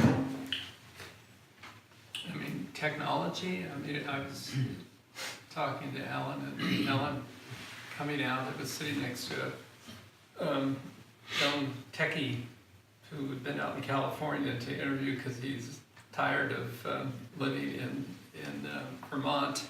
He comes from India, so you can imagine what Vermont is. India. But he looked at my cell phone and he said, "Oh God, I wish I had that cell phone. That is such superior, technology to my larger iPhone." He said, "This is just a bunch of crap. It moves slow. You can do so much onto it, but why?" And then he went on to say, "I've made a decision to cut myself off from most of my social media because I can't work. I realize that talking about activity back and forth, I can't be productive. So I've decided to just cut myself off from most of my social media, or be very disciplined as to when I'm going to access it and when I'm not." So social media, it's just become addictive. Where else are the pathways that are so hard packed that it's even if something was planted there, it would sprout up and immediately wither because there wasn't enough to make it. Organized religion. In what way? Well, it's over-organized. I mean, it's authoritative. You've got to you got to believe and do the stuff. So, new ideas are not needed. Yeah. Just give me that old time religion and believe. What about rocky soil? What's the rocky soil in our world today? At-risk youth, inner city youth. I think just about anything that comes from deep, impoverished urban sprawl. It's rocky, but stuff will grow. And it's just, you're going to have to scatter a lot of seeds and really hope. Just having lived near the inner city projects. Highest murder rate per capita before Detroit took it from us, and in Chicago. It's that seeing these children that don't have a snowball's chance, and just pouring resources in just to try to get to one of them or two of them, to get them out of there. I would say that that's less of a trodden path and more of a rocky path. Stuff grows. You know, it's been interesting to me to listen to all these ideas, because for every idea that everybody's popped up about this is the path, this is rock, I'm thinking that's the perfect place to sow seed. Don't get stingy with your seed there, because when I think about places where the gospel can take root, to me, it typically is in a time of crisis or in a time of person. I realize that maybe urban youth don't necessarily go there, but if you've just seen your buddy shot in front of your face, all of a sudden maybe that causes a bit of an existential crisis. You think, what are we doing? I don't know. When somebody mentioned politics, I'm thinking, well, that's a gold field. It's just we're not doing it right. But I understand where you're going with that. I mean, it's got to seem hopeless. I watched a series on TV that my wife absolutely despised several months ago called The Wire, full of the filthiest language you can imagine. And it's all about urban Baltimore, and it was it was bracing. But I mean, you talk about people growing up in what seemed to be a hopeless despair. Where is the gospel more? What's a more fertile field to plant gospel in? But you may have to break through 2 feet of bedrock to get to soil sometimes. I don't know. What about brambles, this follows on to some of the comments where the growth is choked out? And I've got an agronomical question. Do brambles grow on good soil, or do they need crappy soil? That's a good question. What was I'm sorry, Bill. Will thistles, thorns, I know thistles will grow in great prime Iowa soil. But when we're talking about, the thistles in this metaphor, if you've got clean soil, beautiful soil, black Iowa dirt, but there's thistles growing there, if you cut the thistles out, is it the prime field then, or is there something about thistles or thorns? In horticulture, there's something called the accession. And so you start with if you destroy the ground, then good seeds won't grow there. But there are specialized seeds, like you're talking about, brambles and thistles, will thrive until they die for many generations and build up a new soil. Then, after a couple hundred years, then a grain can grow. So so they like, some people like, not some people, some seeds like a rough spot. If you've never been to Palestine, you realize it's got one of the largest collection of rocks in the world. It's just rocky soil. There is no Iowa in Palestine. In case there is almost impossible, maybe up in the Galilee, where you have your really good soil. But that's So a good the question is, what is the thistle or thorny patches in our existence? Right, and where do we see seeds being scattered, and yet they're not? Again, politics, government, Yeah. good ideas come through The and they're economic choked system. out. The economic system. The church used to be very influential religious in terms of welfare, helping people out. Well, the government doesn't know, so we don't need to. So you're overshadowed by everything. I mean, I think of South Sudan, with 60 years since the first civil war started after the British left, and in 1957, and then peace, somewhat peace, a new nation, and then a second civil war. And so all the attempts to create a stable society, to build things, build churches, build schools, build a hospital, they've all been wiped out over and over again. And yet the remarkable thing is the faith of the Sudanese. And many of you have met Bishop Penny, and he's a good example of someone in whom you can see the faith in good earth growing. And it's probably the thing that drew me into working with Sudanese. It's, you know, one Sunday I was at the cathedral and I looked out and here are these tall guys in the back of the church, and I asked the dean who they were, and he said, well, those are the Lost Boys of Sudan.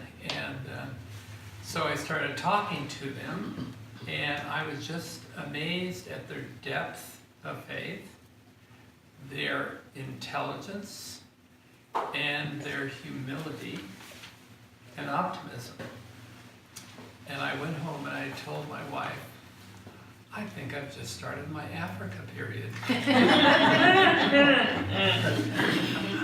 I've been retired. I've been was moving towards retirement from the province, you know, and Social Security and everything, and I was about ready to go off and go golfing or something like that.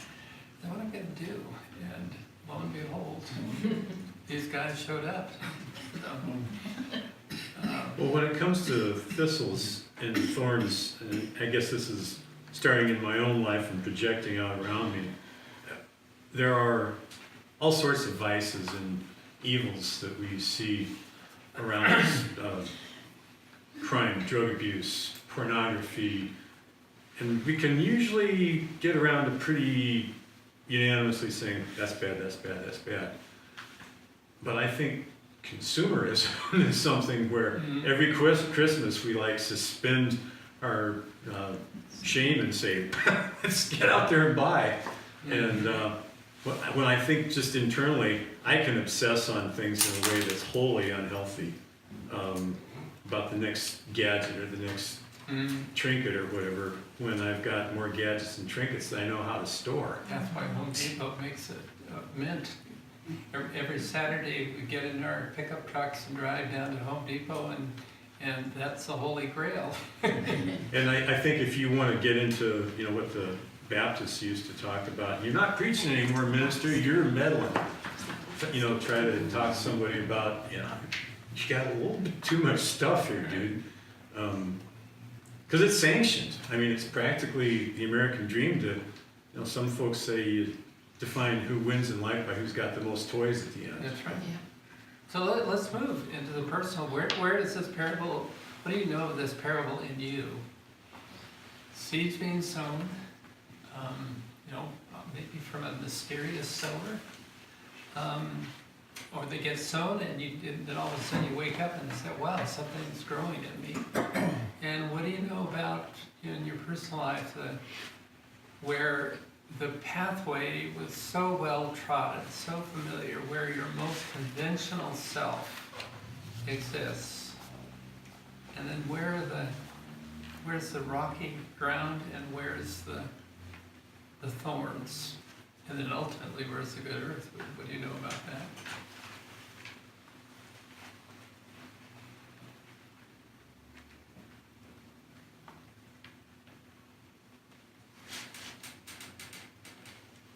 I think that we all have varying degrees of all of these plantable areas. At least I do. I don't want to speak for everyone. I have thresholds. I have expectations. I have my belief system, my cultural beliefs. And I think whether it's some theory or some belief that's different from my own, kind of depends on which pasture or which patch within myself it goes in. Whether I'm going to give it, I'm not going to totally discount it, but I'm not going to put it in like that, you know, that really good growing pasture where I'm going to put a lot of effort into it. And I think that we all, you know, just take for instance, take up a harebrained idea to learn the ukulele. I probably should have, if I really wanted to be a maestro, I probably should have put that in more fertile soil. It kind of went in in between the well-trodden path and the brambles, because it started real good and strong, and then it kind of wilted, and You now should it's have taken that piano first. if only. Yeah. Yeah. somebody. Yeah. But no, but let's go with that for a second. Wait, no cross talking. I think that we all have our isms about us where we assign, whether it's something as metaphysical or as beyond this earth as the concept of God or our belief system and faith, all the way down to the menial task of how often each one of us thinks we should clean our house. We assign every minutia an importance, and we cultivate it or ignore it and abandon it accordingly. That's the way my life works. I don't know if anybody else has that kind of brain where it's like I've got this file system of what needs the most attention and care and love right now, and then fortunately everything else gets weeded over. But I'll go through and pull the weeds out and start nurturing those things as well at some point or another. That's just me. How about for others? How do you know this parable how's this parable your story?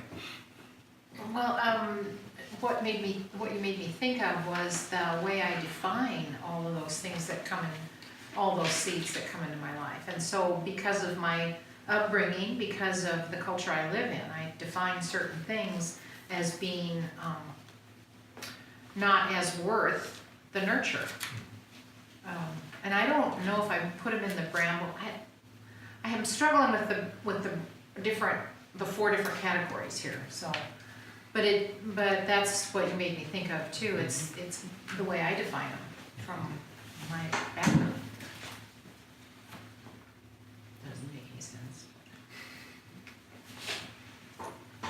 Let's apply this now to our communities in which we find our worshiping communities. First of all, who is there in your community?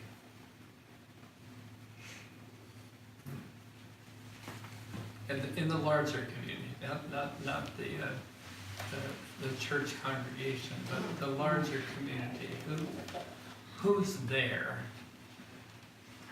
Well, in Storm Lake, there's at least 20, last count, I heard 23 different nationalities. Okay, which can you name some of them? Sudanese, Okay. Somalia, Hispanic, Cuban, Laotian. Japanese, yeah, we have everything. Do you have any Hmong? Yes, we actually have a Buddhist temple in Storm Lake too. Wow. Really? Yeah, You're moving up. yeah. How about your other communities? Who's there? I mean, and repeat the same ones if they've already been listed. Just Denison has Karen people, a lot of Karen people here. That's not Korean. What are you from Korea? No, Karen. These are, so I went to a Thai restaurant and I talked to the waitress and she was from Thailand. I said, oh, we've got Karen people. And she kind of looked at me funny and said, well, those are those tribe people, you know. And so they're kind of ostracized people over there that have come to Omaha area, and that's where the Lost Boys came, I think, to Omaha. So the Middle West were a magnet, and we had a big immigration influx after the Vietnam War. Vietnamese here in Denison to begin with. Yeah, it started, our then governor welcomed that they were people who had sided with the Americans in the Vietnam War, and as that ended up, they ended up with refugee status. So Laotians, Cambodians, Burmese when they Burma. Yeah. So. And then the Hispanic, I mean, whether it's Mexican, Guatemalan, and they are each very culturally distinct. Just taking care of them in the hospital, it's very different. Right. And then regionally, especially in Mexico. Mexico just being so large. We have a lot of Sudan. Yeah. My wife and I sponsor a teacher. Ethiopian? Yeah. I think we had Eritrea and Somalia And some Asians. We talk about all the About as ethnic, much as the ethnic mixture. Hold on. all the ethnic mixture, we sponsor a mariachi band. But the problem with that, we have a teacher and about 80 kids go in this mariachi band in Denison, which we're one of the first ones we've been written up in that even across the state. West Music gives us money. They had a superstar come and work with the kids this year. But I guess the point I'm trying to make is that we've got to be kind of careful though that mariachi is just sort of the wedding music of the violins and the flutes and the guitars of one section of Mexican culture. And the other people aren't really necessarily relating it very much. So, And all of these communities that we've named, bring your imagination now. How much listening would you say you have given to understanding how this parable is being lived out in their lives? How much listening sensitivity do you have to the fact that the kingdom is being lived out among the Samoans, the Dinka, the Nuer, the Japanese, the Eritreans, Ethiopians, the Guatemalans, people from various places in Mexico, etc., etc. What do you know about these cultures, and the actual fact that this parable is not discriminatory in terms of where it's centered. You know, one of the myths that is this background circuitry that we have as American Christians is we believe Christianity is centered here in the United States, and it begins here where the point of reference. Look at the statistics, at least in the Anglican Church, and it's all in the global South. It's not here. What do we know? What do we know about any part of this parable being experienced in those communities, either locally or where they have come from? And it's important then to talk even about what has brought them here. Why did they leave home? So taking that broad question, let's bring content of what you know about any of these communities, either because of personal relationship or from reading local news or other information. What do you know about this parable in those communities? And just name the communities that you know about. When you talk about being the hospital and everything, the difference between regional differences and from people from Mexico.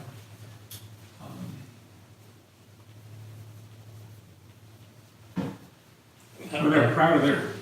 Go ahead. I'm saying too much. But they're proud of their homeland, but they desperately seek a better life here. I was sitting down with my neighbor boy and said, "Now, where are you from?" I had to Google Earth. We looked at the Panama Canal, and I showed him how the boats come through there, and we zoomed in here. Oh, I'm from El Salvador. A third of El Salvador is the United States. You realize now, 1/3 of the population. Oh my gosh. Has come here. And we tried to help them out with the wars and that. And we zoomed in on this, and I said, well, what town is that? Oh, that's Berlin. And that's what I saw, Germany. Well, yeah, that's near where I'm from. And we zoomed in on that. We zoomed in on Mantinea, the little mountain town.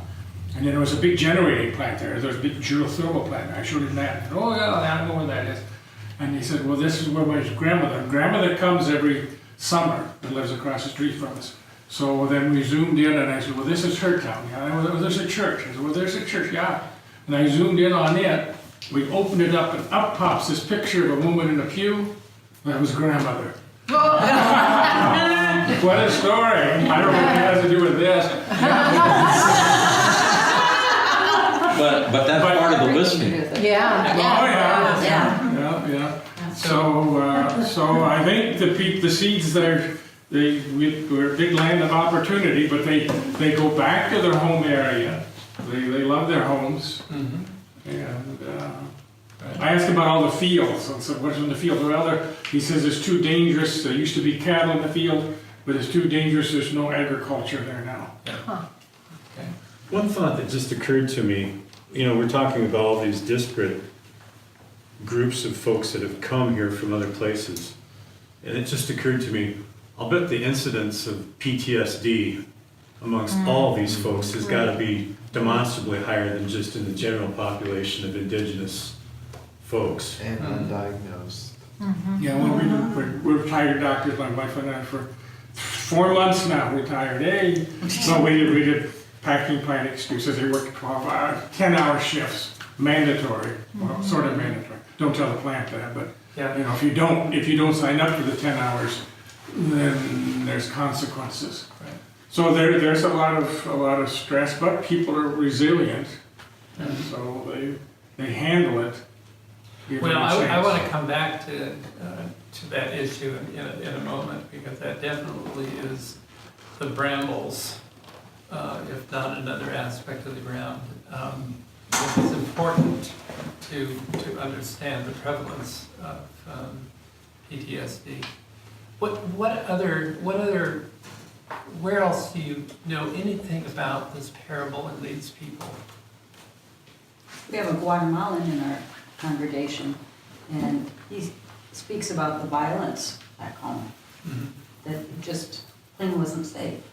And yet the rest of his family chose to remain. So he gets to worry about them too. And provide for them. It's like back to living. Well, even when we put him on the vestry this year, some of our current vestry said, do you think he'll understand?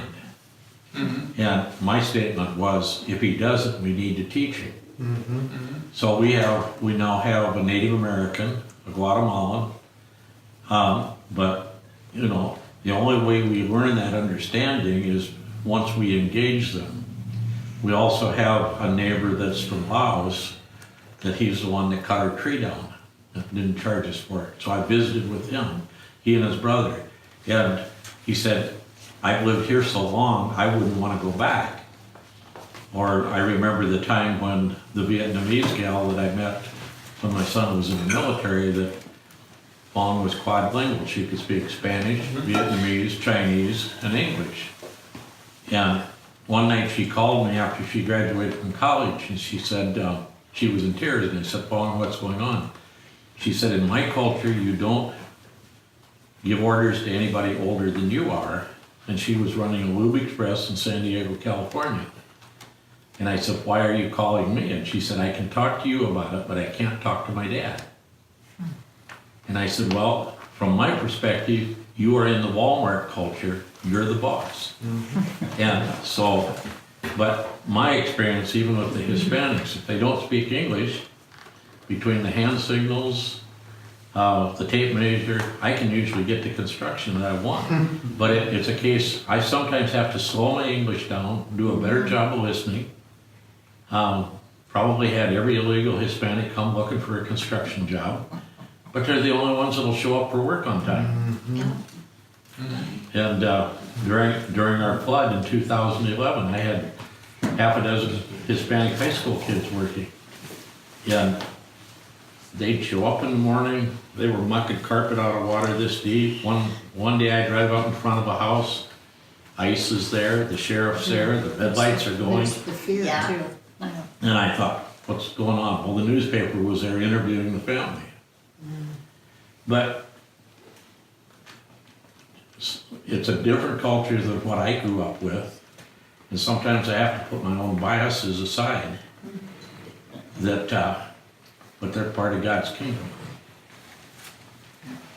It's important in a cross-cultural, or what I call intercultural, that is, we impact each other equally, because cross-cultural is usually used by whites to talking about crossing into, as though you're going to a Mexican restaurant to eat, and you leave. Those from other cultures don't necessarily either feel that they even have the right to do that, nor participate in it. So cross-cultural is the white terminology. Multicultural means they all live together, but they're not impacting each other, just that they all live in the same zip code. Intercultural is an intentional way in which we engage together so we can learn our biases that are the brambles that prevent us from really being engaged in something that is going to produce bountifully.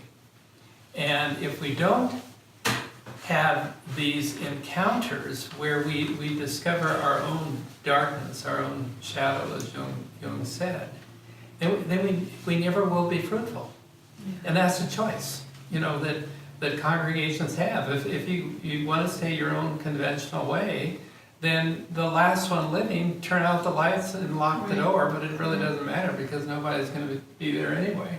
But if you want to be engaged, which means entering into diversity for the sake of learning, which also means the painful facing of our own blind spots, our own biases, then that's a possibility. 1991, the Office of Ministry Development, which no longer exists in the National Church, asked me to write a resource in cultural sensitivity in the ordination process. And I knew darn well that this board of white Episcopalians wanted me with the background in Province 8, there are 93 languages that are spoken in Province 8, with congregations, at least one, if not multiple congregations reflecting those language groups. And they wanted probably to have a catalog, a brief descriptive catalog of the Laotian as opposed to among these, et cetera, et cetera. And I started work on that, and I said, that's the wrong question. Change the narrative. What whites need to learn is their own culture. And so that resource is helping whites understand the culture when they come into contact with non-European American cultures. And it's still available on the National Church website if you wanted to download it. There's another one which we did in the early 2000s called Meeting on New Ground. And it really is a compilation of 25 years of all the archdeacons and missioners and ethnic congregations, what we've learned in terms of how to do intercultural ministry. And that one's also available as well. Let's go to the post-traumatic stress disorder and why that is important for me is that early on with the Lost Boys of Sudan, the psychologists and social workers that were working with them just saw how deeply that was embedded within them. And they went to the city of San Jose and got a grant to bring a trauma recovery trainer from Nairobi to do a training. He had been a Roman Catholic priest and had actually become a Sudanese citizen working in Khartoum. And he basically said all of South Sudan and most of North Sudan are traumatized. And that one of the things that drove him to this was his own trauma as a Roman Catholic priest, seeing his parishioners slaughtered in the capital city on a regular basis. And he said, I knew I'd gone over the line when I bought a gun and I was just this close to going out the next time they started attacking my people and starting to shoot, even though that would have meant my death. And he just pulled back, went to his bishop, and his bishop said, I want you to go away for a year and work on your healing. And in doing this, he realized, one, that all of South Sudan and much of North Sudan was in trauma, and that especially the bishops, the priests, the nuns, the primary caregivers were not only carrying their own trauma, they were carrying the absorption, secondary trauma of all their people. And so he started a program called Healing the Healers. And it was out of that program, because Catholic Charities had been the primary sponsoring agency of the students coming in, and the head had been and worked in South Sudan. She knew this priest, and so arranged for him to come. And it was a profound experience for everybody that was involved there, including myself, because I realized my own trauma experiences that had been buried, that could be triggered at any given moment, so that I would either do an overkill or flight or fight. One of the things that he said, and very clearly, and that is borne out by trauma experience, trauma cannot be healed. We saw that in Dr. Blasey Ford's presentation 2 days ago. There's something that happens in the brain that over time just changes the wiring that cannot be healed. And this is where superficial Christianity gets in the way, because you got all these Jesus people believing that Jesus will heal you. And yet all mystics would say it is through our trauma that we find the gateway to God. Gateway to God. But what he said you need to do in dealing with your trauma, you need to name it. You have a bias. You need to claim it. I've got a bias. And then you learn skills to tame it. And so the Skills to what? To tame it. Okay. Tame it. So you've got to recognize it's been triggered.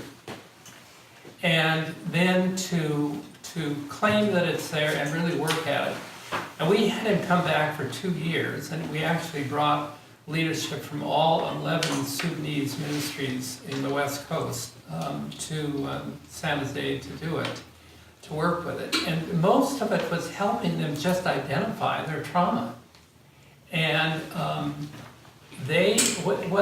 think one of the real successes of his work is that the San Jose Sudanese community was the community least involved in any infractions of the law, a lower level of substance abuse, of alcoholism, than most of the other Sudanese around the country. And it's because these guys and a few of the wives that were able to come, they were given the ability to recognize, to name, claim, and tame what was there. The reason I asked the question, what do we know about these populations that are in your community, is that if you are to be really Anglicans, mission is about showing up, arriving. And to realize that as Americans, and I learned this very early in going to South Sudan, American myths, among other things, is we're a fix-it people. Mm-hmm. We're known for innovation. You know, nothing's going to stand in our way. We fix it. We fix it. And we are doers, and we jump in. You know, and give us a project, and we'll find our way through. All of which is appropriate in its right time and place and timing. But before we can do that, we've got to really be engaged with the other as an equal, and then together we will find, what God is calling us to do. In Hawaiian concept of illumination or knowledge is contained in a phrase that goes a'o aku a'o mai. A'o is fire. A'o aku is to send the fire. A'o mai is to receive the fire and send it back. And it's kind of like a volleyball or a tennis game, where you're passing the fire back and forth. The illumination is not what I have or what you have, but what's between us. That's Anglican mission. So, when you think about what out of this year of being fed and formed and prepared you're going to do, it's much, the question is as much asking, who am I and what kind of consciousness do I have about what's in me and what is going on, so that when I go there, I don't go with the hubris of thinking I'm going to give something to somebody even though they're in great need. And you may need to find a way to find food and housing and everything. But always to say that is not really what mission is about. That is a secondary thing. It is the encounter. It is the a'o aku a'o mai that is happening between. What the Sudanese in San Jose were able to do is to realize that in this larger context of California, Bay Area culture, there were these resources that were not trying to fix them, but they were resources that allowed their lives to come more alive so that they could be independent and they could actually dream dreams that might be able to be fulfilled about their life that they did not have when they were in Kakuma refugee camp, because most of them graduated from the high school, writing in the dirt, their ABCs, and then they were stuck there for over 8 years with no hope of ever getting out. I mean, how these young lives maintained hope was just incredible. Out of that, we've got Stanford graduates, we've got guys that have gone back that have become members of the embassy in Juba. We've got professors working in the University of Juba. We've got teachers out in the bush. We've got engineers working in Silicon Valley. I mean, these incredibly resilient lives, not because anybody tried to fix them, but because there was an opportunity to be in a place where the encounter would take place. So, the challenge is to say, what kind of consciousness do I have of where I am now? And am I going to be open when I go and meet the other? To one, see them not as lesser than I am, but in fact a gift that God has planted for both of us to discover each other. And then in that relationship, know where our limitations are, where our blind spots are, and be thankful that those were revealed, no matter how uncomfortable it may be. I don't think as white Americans we realize how interconnected we are, especially in the United States with the Hispanic culture. Mm-hmm. We brought them into IVP originally to work in the meatpacking plants. If they would all decide to quit working, our food supply as far as produce in the grocery store, we would see empty shelves. That's right. In South Dakota, we wouldn't have anybody to gather the eggs, milk the cows, build the roads, or build the houses. Mm-hmm. And so we are interconnected, but we kind of want to look down on them. And to me, I enjoy the diversity because I can learn from them. Mm-hmm. They're very much, the ones I've connected with are very family oriented, involved in church. And, but, you know, to me, I have to recognize that they're valuable as part of the diversity of our society. I remember doing a habitat house for a Sudanese family that they brought part of the siblings of one of the sisters or brothers that had been killed in the war. And then we had a guy next door that was going to build a house for an Ethiopian family. And the Lutheran Church in Sioux City would help me with the Sudanese house, but they wouldn't do the one for the guy from Ethiopia because he was Muslim. And I said, that's not my brand of Christianity. It was not ELCA. What's that? It was not an ELCA church. What was interesting is this Roman Catholic priest came to do a sabbatical in the Bay Area, and he went to the Graduate Theological Union, where our seminary, CDSP, is. But he took some courses in Sufism, which is a part branch of Islam, and he said, you know, I think I'm really a Sufi. So he went back and he actually fell in love with a Muslim and married a Muslim. And the Roman Catholic Church didn't know what to do with him. And I was there sometimes when they were kind of, you know, chomping at the bit, what do we do with him? And basically he said, well, that's your problem. I'm not going to resign, you know. I still feel I'm a priest. I just happen to be a Sufi priest, you know, like a Sufi, you know, married to a Muslim. So one of the things that's been helpful for me is to have my DNA done. And I don't recommend either Ancestry.com or 23andMe, which are the most popular I know. There's another one that comes out of National Geographic called DNA Tribes. And the uniqueness of that program is they have about 1,400 sub-tribal markers. And when you get a report, there are 3 maps. The first map shows where your current DNA is concentrated, at least the 20 most concentrated number of markers. The second one is where did your DNA travel from, that is the diaspora, where did it move? And then the third one has to do what are the most ancient roots of your DNA. If you ask, they'll give you all of your markers that correspond to the 1,400 sub-tribal groups. My last name is Italian.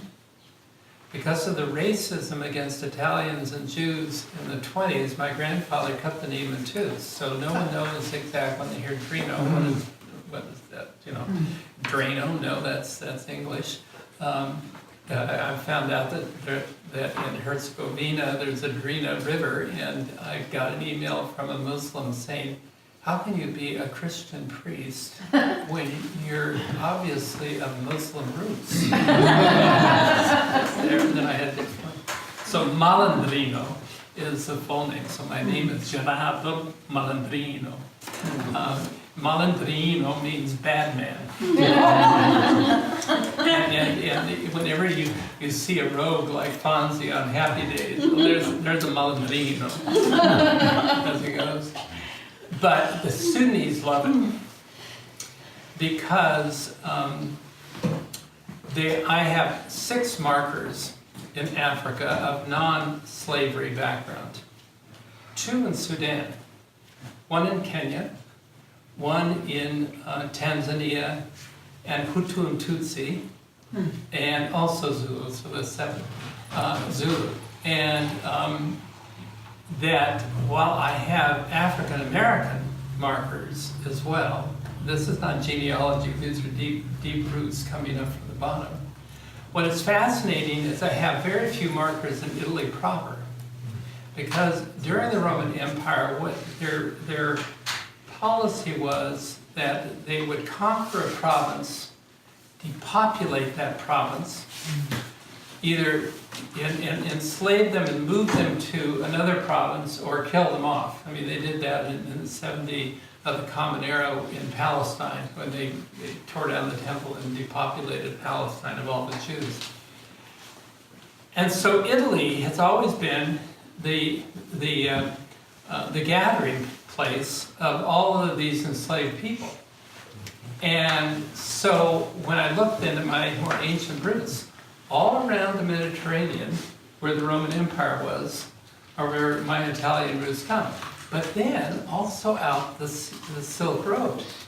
So you've got Pakistani, I've got Afghanistani, northern India, and all through Anatolia, both Hasidic and Sephardic Jew, but also Palestinian, Arab. And, you know, all of a sudden I said, walking down the street, my God, I'm related to everybody. And I remember my wife had founded a Montessori preschool, and one of her teachers was Pakistani, and I met this teacher's son. And I shortly after I had the DNA done, and I said, you know, we may be cousins. I've got 5 Pakistani markers in my DNA. And about 2 years later, he got married. And in Pakistani tradition, a marriage consists of a whole week of celebrations. Yes. One big wedding party after food and dancing and everything. And so we were invited to one of them, and he came up with his bride, and he said, honey, I want you to meet my cousin. You know, her face. How does this work?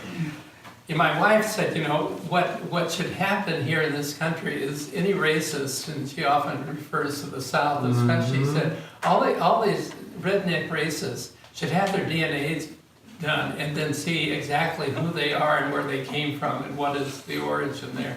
So if you have an extra $100 and you're not sure what you want to do, go to DNA Tribes and see who you are, who is the you. You may have a German last name or Italian or English or something like that, but it's much more than that sort of general umbrella. That really speaks to the wholeness of what we're trying to do, and I think it begins to stop the separation of us and them. When we can look at we're all I mean we're all somewhere, we're all connected. That because it's too easy for me as a white person in this area to look at the other as them in our work with them or anything like that. So our language has to change, but that's, to me, speaks to how it would be a little bit easier to look at when I realize I'm one of them too, not just an us. I'm one of them. And then to find what are the open-ended questions that you can grow by. It does not mean that you're not going to be uncomfortable, but then if you can ask the question, why am I uncomfortable? Yeah. I wonder what that means. There's some days when, if I'm really out of sorts, I'm driving down the road and everybody looks ugly. Yeah. And of course they are ugly. You know, it has nothing to do with me. Ugly mood. And if I have those questions, and I think that's why this process of doing, letting the Bible study us is so important, because it gives us questions. It gives us questions that can kind of reverberate instead of us having a knee-jerk reaction that is writing people off. Why is it? Why is it that we feel this way? We feel this way. Well, that's one of the things that's come out of our ministry development is in Sioux City is you look at, as we've been doing the Bible study, so much of that to me, we're seeing that recycled in our current political situation in America today. That we haven't really in 2018 in the United States moved that far away from some of those early biblical times. And until we address that, it's kind of a revolting development. You know, we aren't that much better. The things that we are doing in America today to people of other races is the same that was happening in the early days. Right. And And still we sit here and call ourselves Christians. As you mentioned, the $100 for the DNA study, wouldn't it be great to do one on Steve King? Oh, God, wouldn't it? I'd pay for it. I'd But if you watch enough of CIS or NCIS or something like that, you know darn well that you can follow him around and see when his Coke can or his, you know, and you didn't hear me say it, but you know, that's a possibility to get into. And that is the way of the soul. Let me tell you, the soul is a trickster. The soul is a trickster. The spirit would never do it because, you know, you're much more ethical and high-minded, the high road. The soul would do that. So I can say which way to go, but. He doesn't know who gifted it to him, doesn't know. No, he wouldn't. He wouldn't. Our other guest is enjoying this right now. Yeah, he's got it. Yes. He's really enjoying it. Oh man. Who are the bridge people that you see in your community that are you know, maybe they're yourself, there are maybe others in this room, some people who you see have been able to live into this new space of intercultural relationship. Who's there? Sounds like one standing upright. We've had You? passed away a newspaper publisher that was very much into ethnic diversity here in town, and was a leader. Yeah. And you were talking about your relationship with Hispanics and others. You're not doing that because you're a do-gooder, but because you realize this benefits everybody. You know, I mean, God help us from do-gooders, because if a do-gooder is going out there but is not conscious of their motivation, they can do far more harm than somebody that is reluctant and even frightened to do it, but maybe has an inner voice that says, but you gotta try. It's a lot different than the do-gooders that are out. You know, it's like there are more libraries in Africa that have been built by do-gooders, often universities and things like that are now used as cowsheds because they never asked the people whether they wanted a library. It was just a good thing to bring to this remote village. And, you know, I know in South Sudan, in Torit, there is a whole hospital complex that is used. And, you know, the donors are just absolutely furious that the people would insult this gift that was given, but it was never asked for. You know, we weren't there, and it's not that they're ignorant people, but what we really needed is a place for our goats. And so, hey, thank you for the goat shed. You know, But you also called it a gift. Mm-hmm. You normally don't ask that person if they want that gift when they give it. I was commenting when I was at the Navajo reservation. The first impression was there were bathtubs all over the place. Everybody would have a bathtub in their backyard. Well, the government gave people bathtubs, but then they took them outside and used them for animal crops. Cakes. Yep, it's, those things to me come about when we do ministry to people rather than with people.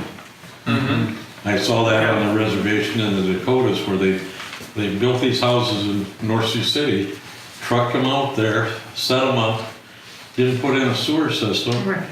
And so they cut a hole in the back of the bathroom and water the horses in it.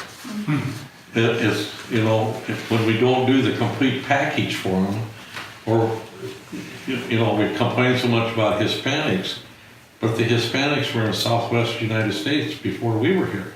Mm-hmm. And we took the ground from the Native Americans and gave them some of the worst there is when you're talking about rocky and poor soil. and then expected them to do something with it. And it's that whole struggle that our government owes the American Indian thousands and millions of dollars that they've never paid, that we made treaties for in the late 1800s, and it's still in court. When people ask me, something about colonial America, I can say as a native California, I do not identify with the 13 colonies. Even though on my mother's side, I have to, it's almost, embarrassing to say that there's one branch that came over on the Mayflower, the 8th travel. And they knew one of mine. So, but all these Puritans, it's like, oh my God, this is something I want to, admit. But I really don't identify with them. My colonial roots are Spanish and Mexican. And that, I may look like other Americans, whatever that is. You go to Louisiana and their colonial period is French. It's not, Eastern Seaboard stuff. The 15th of September is Mexican Independence Day, which is not Cinco de Mayo. Mexican Independence Day was declared on the 16th of September in 1815, when Mexico declared they were moving towards independence from Spain. It took another 7 years for them to accomplish that independence, but today throughout what was Mexico, which was from Panama up to Montana, people in all the Latino countries will go out at sunset and give the grita, which is the cry, Viva Mexico, Viva Guatemala, Viva El Salvador, whatever it is. And when this priest that I got 4 in 1 from, he was talking about that, and he said, just think of what it would be like to celebrate that in the parish, something in or around the 15th of 16th of September. And so we decided to do it.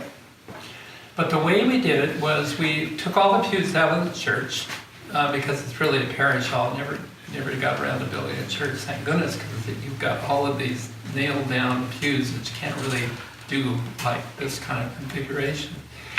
And then we invited the Native American ministry to go into the church, and the rest of us stayed out. We closed all the doors. And basically we said, I said to them, you need to bless this space so it becomes the original land. And for all your voices, and there are about 17 tribes, they didn't know what to do. They said well, it's ceremonial and stuff like that, and so I still have no idea what they did.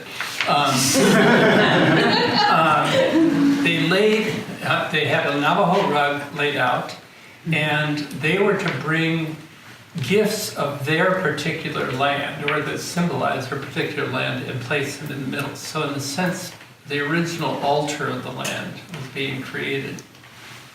And then when they were ready, and it took a lot of debate, because they said, what we were about to do is open up our world to the rest of the world. And let's sit for a moment what this means, this contact that is just about to happen.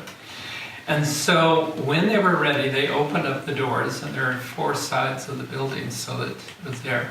And we'd asked people to choose the primary immigration history of your people. When did they arrive here?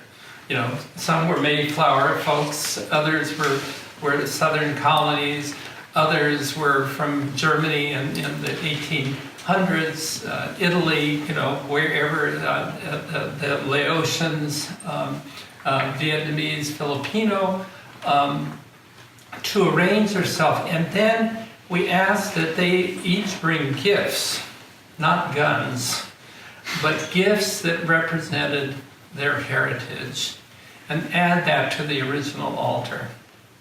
And so one by one, they came into the church to create the altar. And as Italians, of course, we brought wine. And there were tortillas. And so those then became the Eucharistic elements. And then we had people hold those, since there was no table, to hold those as the priests from 5 different ethnic languages celebrated and consecrated the bread and wine. Our tradition had been to at least have the words of institution, that is the words that Jesus said, take, eat, this is my body, or this is my blood, said in the language of the people represented in that gathering, so that you heard the invitation through your own language of your own soul. And that became the normative pattern that was there. And then we went into a fiesta, and just to celebrate and then sit around and talk about what had been touched. It was very interesting because the week before we had clergy conference, and I said, just before lunch on one of the days, gave an introduction to Mexican independence, and I said, I would like to invite any one of you that was born in a former Mexican colony or province, or Spanish province, to join me at lunch, and let's talk about what this means. So certainly all the Latin American, clergy, there weren't too many, but from Florida, Texas, Arizona, New Mexico, Colorado, California, Arizona, Nevada. 26 clergy identified with the fact that their colonial soul was really Spanish and not English or German or Dutch. And it was so interesting because the rest of the clergy were catcalling us as they went past us. They were so undone by the fact that they realized that they were foreigners at some level. They knew that they had not been included in the land, and that somehow that wasn't important to them. But the fact is that we represented something that made them very uncomfortable, as though to say we haven't been fully adopted into the land.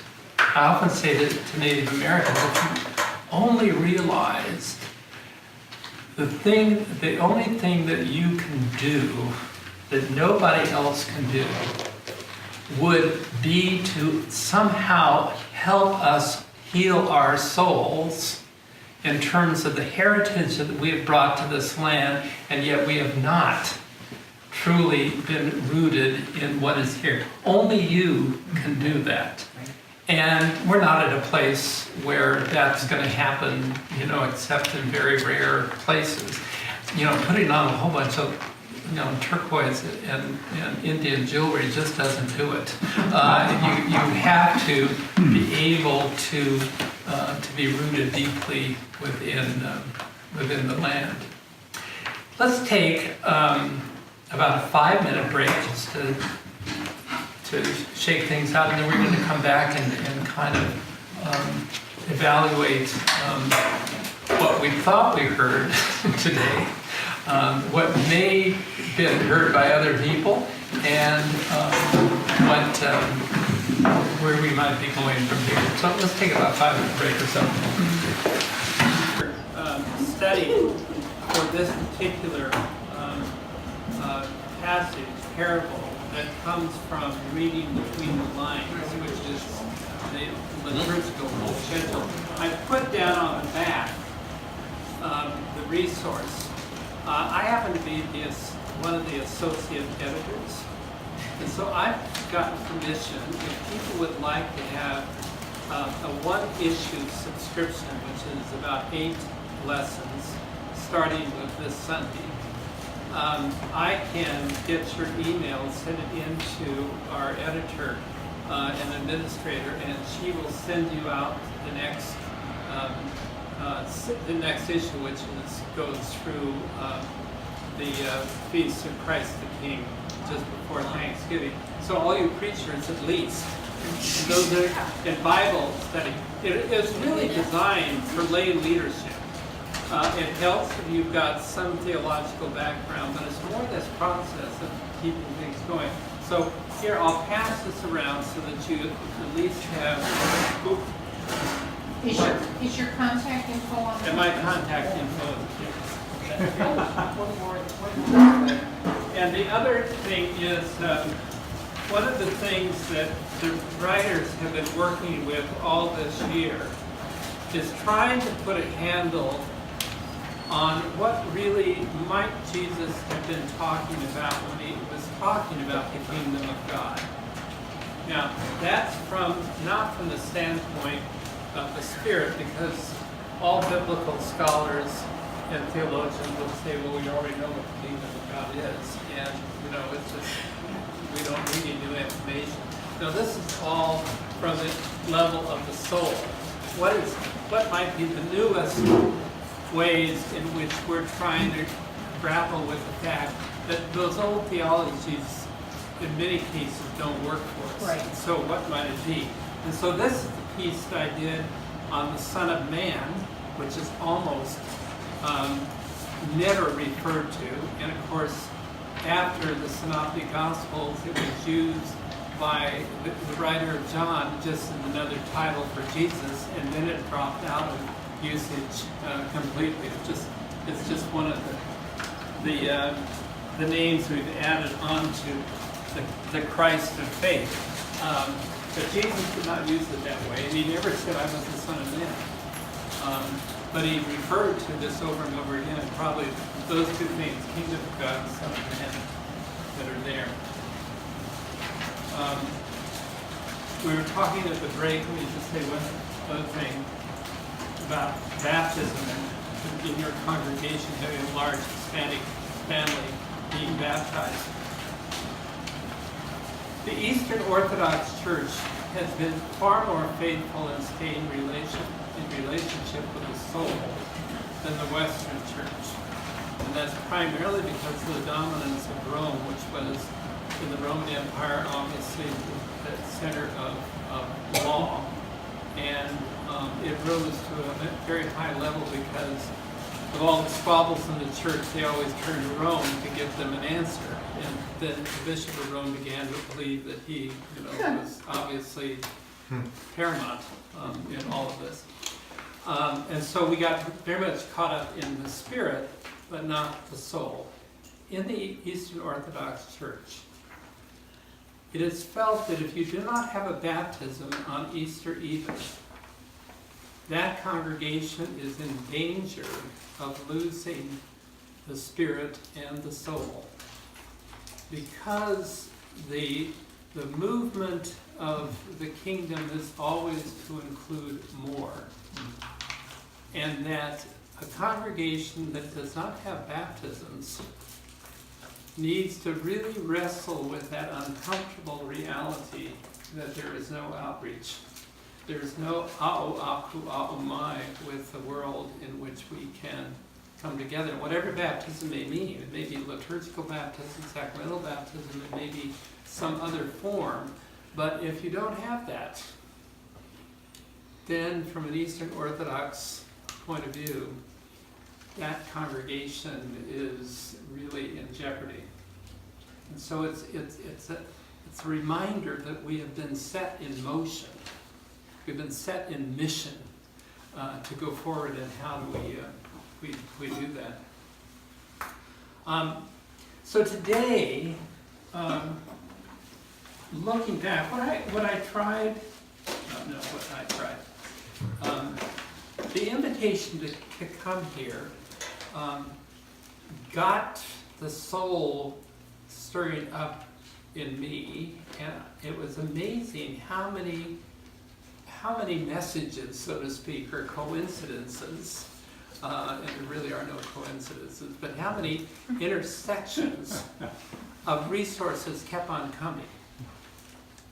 You know, and movie, even to the point where I was saying to Ellen last night, I'm flying from Denver to here, waiting in the Denver airport, there was a bishop sitting 2 rows over facing me, and I knew it was a Roman Catholic bishop because they always wear their technical cross in their pocket, but he had an Episcopal ring. So I finally went over and introduced myself. Well, I said, "You're a bishop, aren't you?" "How do you know?" I introduced myself, we talked. And so we were flying back, and halfway over he had to use the restroom, and so as he walked by, he just sort of tapped me on the shoulder. Oh. And I said, "Now, wow, that's a soul moment." We had made connection just in that conversation, and he said, "God bless you on your endeavors here." And I said, "God bless you as you gather here." And there's a big gathering in Rome of bishops. I don't know exactly what they're going to be talking about, whatever happens to be the crisis. So yes, we do know. Yes, we do know. But I said, "Good luck on your and blessings that's going there." But that just from these little tasks. So your invitation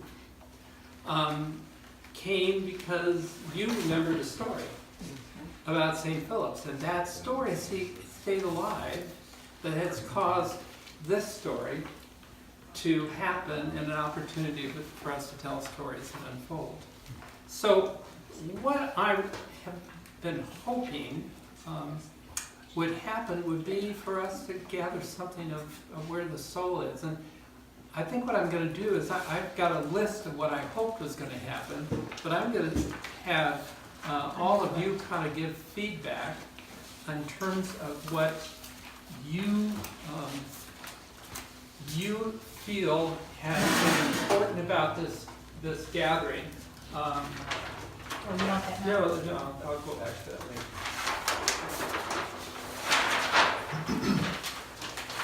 Do you have any standard questions that you use? No, to it's ask about people? what you're saying. So, okay, so it's harvesting. It's harvesting. Yeah. What have you gathered in, or what seeds have been scattered in you this day? Well, I'd say, wow, we're not the end of the earth. We're a pretty important place here. We got you guys to come.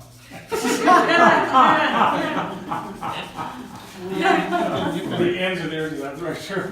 No, I mean, but you'd be that's something also that talks about this particular project, because that comment has been used almost in every Growing Iowa Leaders survey.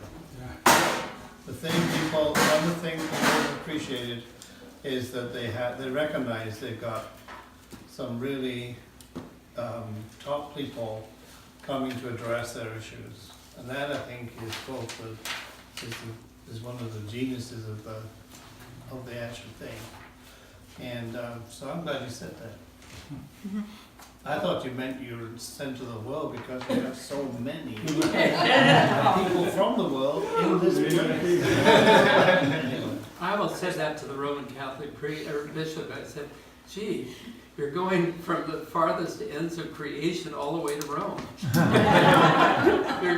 you're going from Des Moines all the way to Rome." How about for others? What do you harvest from this day? Or what's been planted and maybe starting to grow? I liked what you said about, I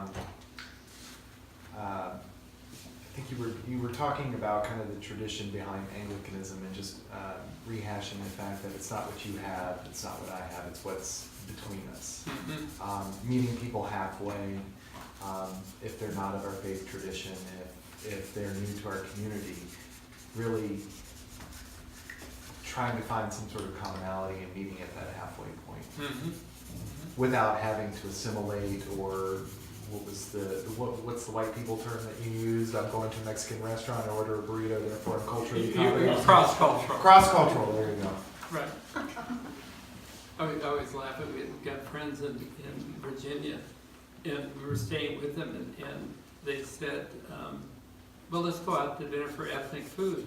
And I said, well, that sounds great. And she said, yeah, there's an Italian restaurant down there. And I said, Where were you in in Virginia? I dare you to In ask. California, we don't even talk about ethnic food because it's our food, and it just happens to be Thai or Italian or something like that. But it just kind of struck me. Where was this? Actually, no, it's New Jersey. Oh, good. Thank you. That's thank you, Virginia. In Trenton. New Jersey. We're not that simple. It's all East Coast, they're all alike. We'll be taken out by the tsunami, don't worry. How about for others? What's a takeaway? The difference between the soul and the spirit, and about the importance of experience.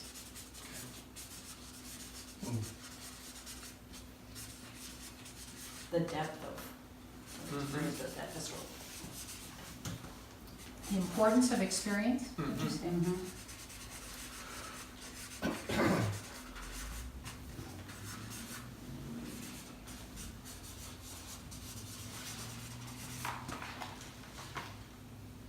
What else? Either a little aha moment or a big aha moment.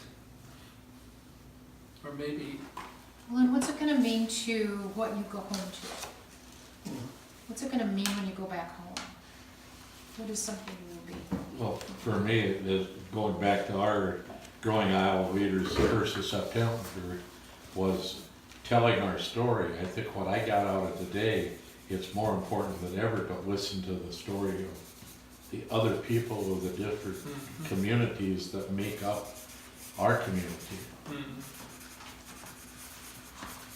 I think for me, a couple of things. One of which is, I was not being just facetious about looking at the Bishop Curry's picture there, because I've been thinking a lot about his testimony about him, which says that he is as he is in the middle of the sun, so he is at 4 o'clock, waiting for a delayed airplane.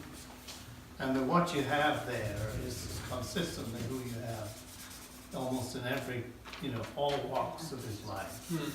Oh, can you call that authenticity? Yeah, this is an authenticity. And it's an authenticity in love, which is just sort of mind-boggling for me. And I think that's where you were leading us in terms of the soulcraft stuff near the end. I'm not quite convinced that the parable of the sower does it, unless the parable of the sower gets turned around into being not so much a story of why some believe and others don't, which is the traditional story, to the call for compassion upon a system in which God's love is shared upon all of us equally, and yet for some it's among thorns, and for some it's among stones, and for some it's just on the hard path and barely gets a chance to even get anywhere near being put into the soil. And for others it grows, it's grow, and that's not a message of why some don't believe. It's a message of compassion upon for the church to have compassion on all manners of people. And that to me links, so I've been trying to work this out, I've been doing it all afternoon. It links with, I can link that with the 2x2, and I can link it with the parable of the laborers in the vineyard, and the sort of kind of upside downness of Jesus' approach to religion, turning things upside down. So in this case, he would turn that upside down. It's not an excuse for not trying. It's actually a call to spend more time noticing the path and the rocks and the thorns more than the good soil. for the very you know, and it sort of helped to get there by the kinds of thoughts about like Baltimore, and where it really is just so darn unfair that people don't actually get a chance, it seems, to. And yet it's not, yet the truth is, as I think, what's his name, Richard Rohr has been saying recently in his writings, he talks about crisis spirituality, crisis contemplation, that it's out of the suffering that the ability to go deep into the soul comes. And I think that's what you say And the whole trauma. in the way that you present Yeah. that parable. Yeah, yeah. So that's a long response, but it's where it's kind of, I'm in the middle of that right now. And I'd like breakfast on Monday morning to sort of sort it out. I like the wonder search be disturbed, you know, about interpreting parables, you know. It kind of helps me make sense of them, like looking out of the corner of your eye, like not really looking at it at face value, not really digging too much at the literality of it, but kind of seeing on the periphery how it impacts your life. See, I wonder if people realize how dangerous it is to come to church on Sunday. Because if we, especially in leadership positions, ordained and clergy, treated the lessons with the fact that these are loaded atomic weapons, so to speak, or you know, instruments, that if we really knew how to open them up, we're not there to predict, but out of the abundance of compassion, we're offering these to people to learn.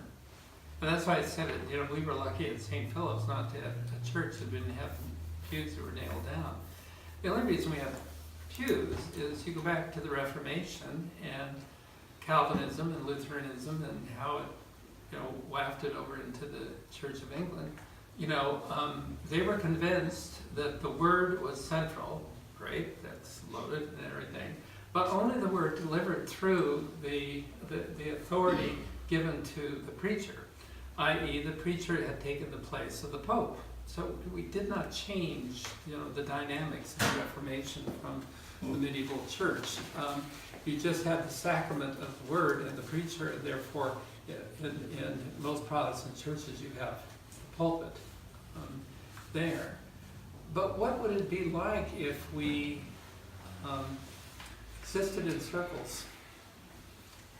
The story that Alan remembers is when I said on the second Sunday of Advent in 1989, I think, I walked out and because we didn't have a procession, because each of there were 4 aisles, we were sitting in a circle already. And there were 4 aisles, and so we just walked out and took our space, and I looked at the congregation and I said, this is not a happy crowd. Because they know that we're going to read the gospel in probably 4 languages, and some grumpy old women who don't realize how loud their voices are because they're nearly deaf are going to say very loud, oh God, not again, you know. And so I looked at them and I said, this is not a happy crowd. So probably the soul said, we're not going to do this. And they were ready to sing the opening again. And no, we're not going to do this.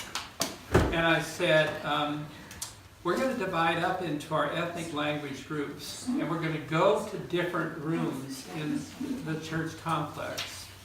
And there is either a clergy or a lay leader who will take the gospel and will facilitate this kind of discussion. If you want to sing, you can. If you want to have an opening prayer, fine. But I'm going to ring a bell that tells you in I don't know, if it's 5 or 10 minutes, you need to wind things up, say the prayer for the community, and then at the second bell, come into the church. And once we're all here, then we're gonna do the peace. Because this is not a happy crowd, folks. And the one thing we need is reconciliation. And we did this, came in, and everybody said, wow, things have shifted. So for the next 6 months, we did that. People would arrive at their own time. I mean, one of the interesting things about Native Americans is oftentimes they arrive at their own time. What that did was that freed up the white members of the congregation to behave the same way. And therefore, it wasn't because you had a German-Swiss background of people all arrive at the same time, but they would begin to drift in. But they knew exactly where their worship space was, and they joined in. The phenomenal thing is all the congregations grew. Somehow it got it out into the ether that there was a new show in town, a new way of doing things, and the congregations grew. And unfortunately, being a small, modest church, we couldn't house that pattern, and so we had to break into different times of worship, and that dismantled the whole thing. And so, but for a moment, there was an experiment that really worked, that happened. And so I suggest, you even look at the arrangement of the church and how you do it. In the early church in Jerusalem, they all met around in a basilica, and St. John Chrysostom was a very short man, and so everybody was standing to hear the preaching. So he had to put graduate steps up so that he could proclaim the gospel and preach. That's where we get the term gradual hymn before the gospel. It was St. John Chrysostom needed steps up, the short guy, to see.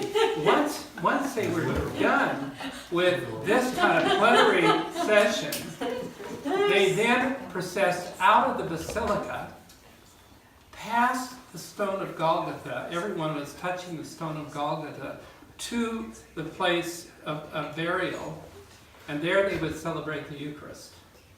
We do this in the liturgy. In the sanctuary, it's like that burial place.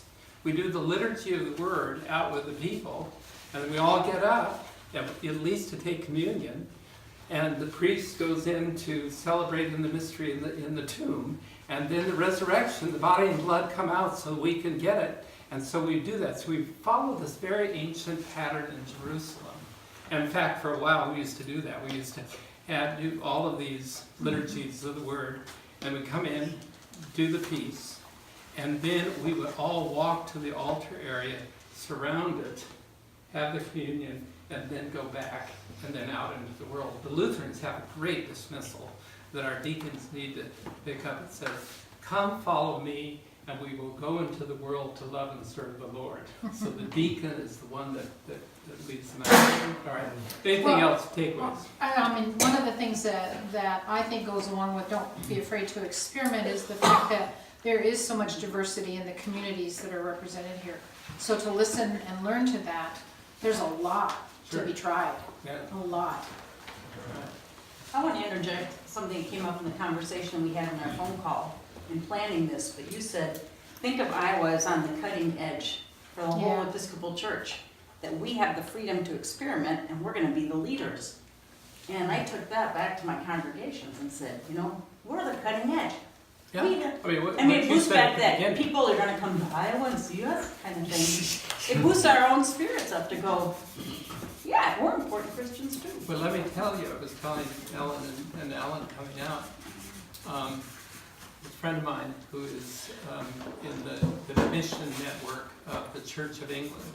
They were discussing what they needed to do this fall when each diocese sends, I don't know if it's their bishops, but at least representatives from each diocese and all the mission agencies in the Church of England to what's called a Parish World Mission Conference.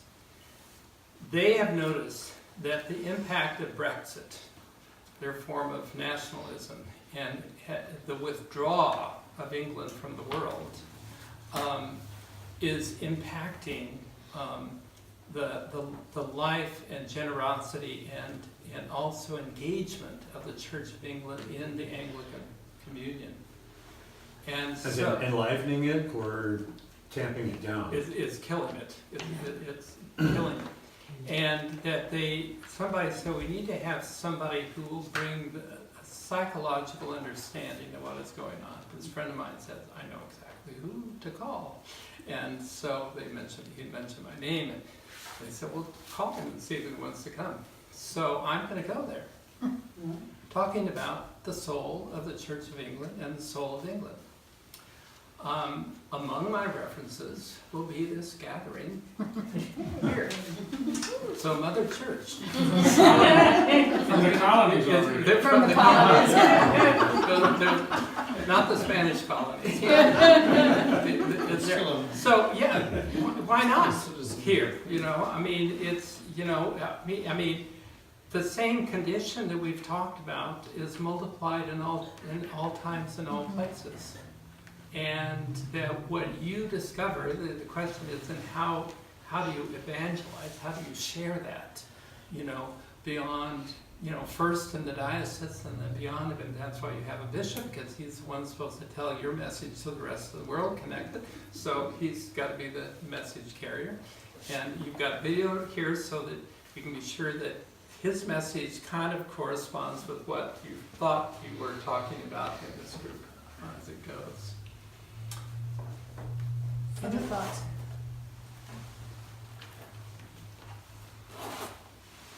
Any questions that you'd like to take home and work on? So when you folks would have this multicultural gathering, what was the common experience, just the Eucharist itself? Mm-hmm. We would rotate. I mean, we kept on experimenting. It finally settled down that every Sunday was too much, you know, because there was so much coming from. So that having people felt that they were being fed often required that you met in language-specific groups. Mm-hmm. Herbert Artenadege, who was the Hispanic missioner at the church center in the 70s and 80s, he said there really is 3 generational ministry that you need to look at. The first generation is about survival. And you got a lot of the parental families here are about survival. Second generation issues are about integration. And, you know, Steve and I were talking about one of the problems in the Dinka community and others is, especially if the people are not bilingual, the kids have an awful lot of power because the parents depend on them to interpret. And Steve was saying that there are some kids in the congregation that will not speak to their parents in their native language because it's a power thing. And therefore, the parents are really isolated, you know, and they're also dependent upon their kids. Third generation is the generation that begins to ask, where do we come from? And how do we reconnect? The complication of doing multicultural ministry or intercultural ministry is that you need to be cognizant of all 3 generational needs and not to expect first generation to somehow come running in and embrace the opportunity to be involved in a multicultural setting. The second and third generation may be the ones that carry that. And so the competency that's needed for ordained and clergy leadership is to really be sensitive how far you can push and where you have to hold back. And that's why if you're in a relationship, the soul will tell you.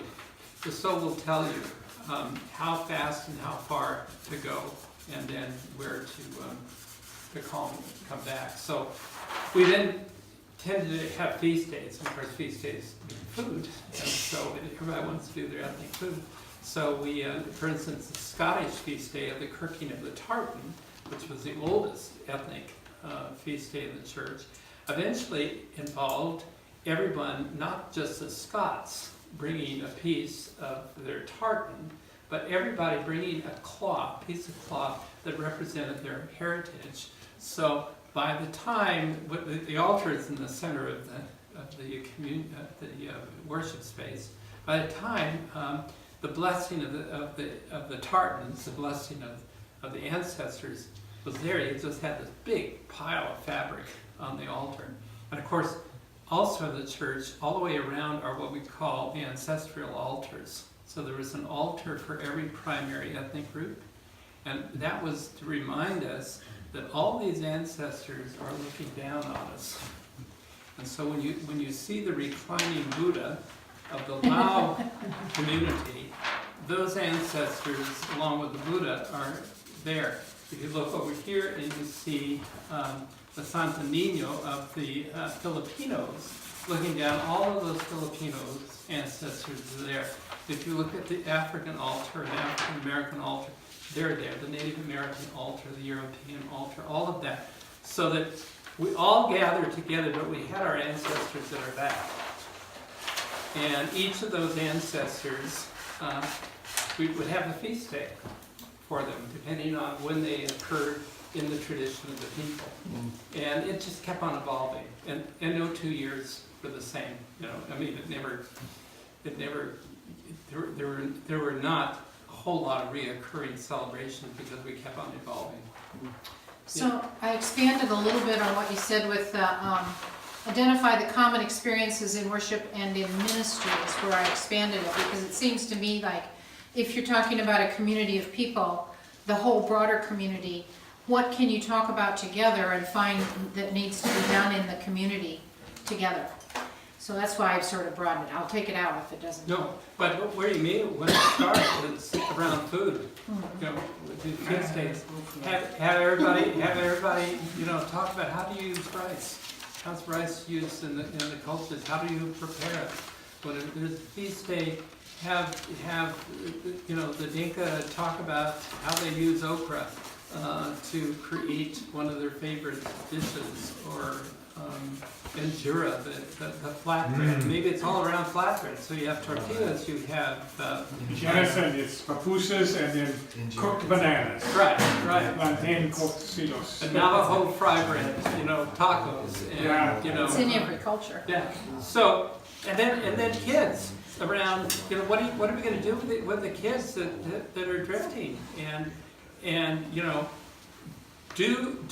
for instance, do the Dinka kids know that you all have their back in a world that only sees them as blacks, and they are not American blacks. They have no slave history that is comparable to other blacks in our society, and yet those kids will eventually discover that they're black Americans, not Dinka Americans.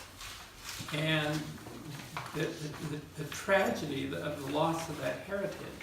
How do you, from your own English, German, Swiss, whatever background, know about the tragedy of the loss of your cultural roots, even though it was a land of opportunity for many of your grandparents and great-grandparents, but there was loss that was there. So it's to find that commonality of the loss and together share across grieving, as well as a challenge to the next generation of where did it come from and why is that important? How did you approach music? Did you just stick with old 100, or did you No. branch out, I suspect? No, we didn't. You know, the soul delivered unto us what was needed. And it was in the form of an American Baptist minister who was working on a PhD in psychology and scripture, who became the editor of this very program that we used. But he was a very accomplished musician and guitarist. He couldn't find an American Baptist church that was even near the liberal stance that he had, and he and I had gone to Palestine together with the now Bishop of Belize, and he just said, "Do you mind if I hang around?" And I said, "No, but you are a musician. Can you step up to the plate?" So for 15 years he directed the music, very open, very engaged with all these communities, trying to find the music form that was there. Of course, some with the Buddhist. Lao, that wasn't, hymnody wasn't a part of their tradition. I mean, at one point, we probably had the largest number of Lao in the Anglican Communion worshiping at St. Philip's. It was, such a rare group. So, yeah. And drumming is another way. Yeah. Many of the traditions have drumming, and so to find the drum. Okay. Thank you. So I tried to have us explore the soul. And I did that very intentionally as I look back, because I really appreciate, the invitation from Alan to be here, because it gave me an opportunity to really look back at the last 60 years of my life to say, what is the coherence that is there? But it really is this line of the soul. And I just, said, boy, if I had to do this over again, these are the things that I would want someone to say to me about what to do and how to proceed. So this has given me an opportunity to lay that out and take whatever has been stirred up in you, whatever seed has been given, and let it go. I want to end on a highly theological statement.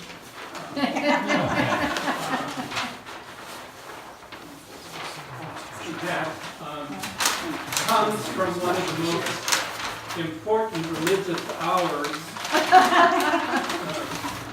that we know of, that no longer is active, but it's the theme song from Cheers.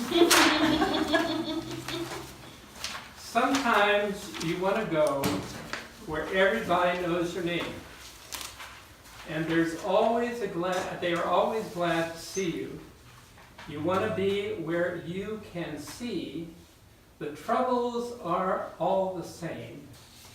You want to be where everyone knows your name. There isn't a group or an individual in any of our communities that isn't the base root. And the question is, do our congregations really reflect this, including all the troubles? And that's why we spent some time looking at our own trauma and the issue of trauma and the grief of what is passing. And, let the soul use that as a learning opportunity of everything you grieve in terms of what used to be. Just think of everybody that has come here and what they're grieving and let go. And yet, we want to find a place where everyone knows your name. I remember when the Hispanic community started, when this priest came from the seminary, he arrived with 26 Guatemalans. Oh. They'd just been waiting for an opportunity for the Guatemalans to show up. And we, in the middle of the service at the offertory, just thanking people for coming, and one of the Guatemalans stood up and he said, I want you to know that no one is going to drive me out of this church. This is my church.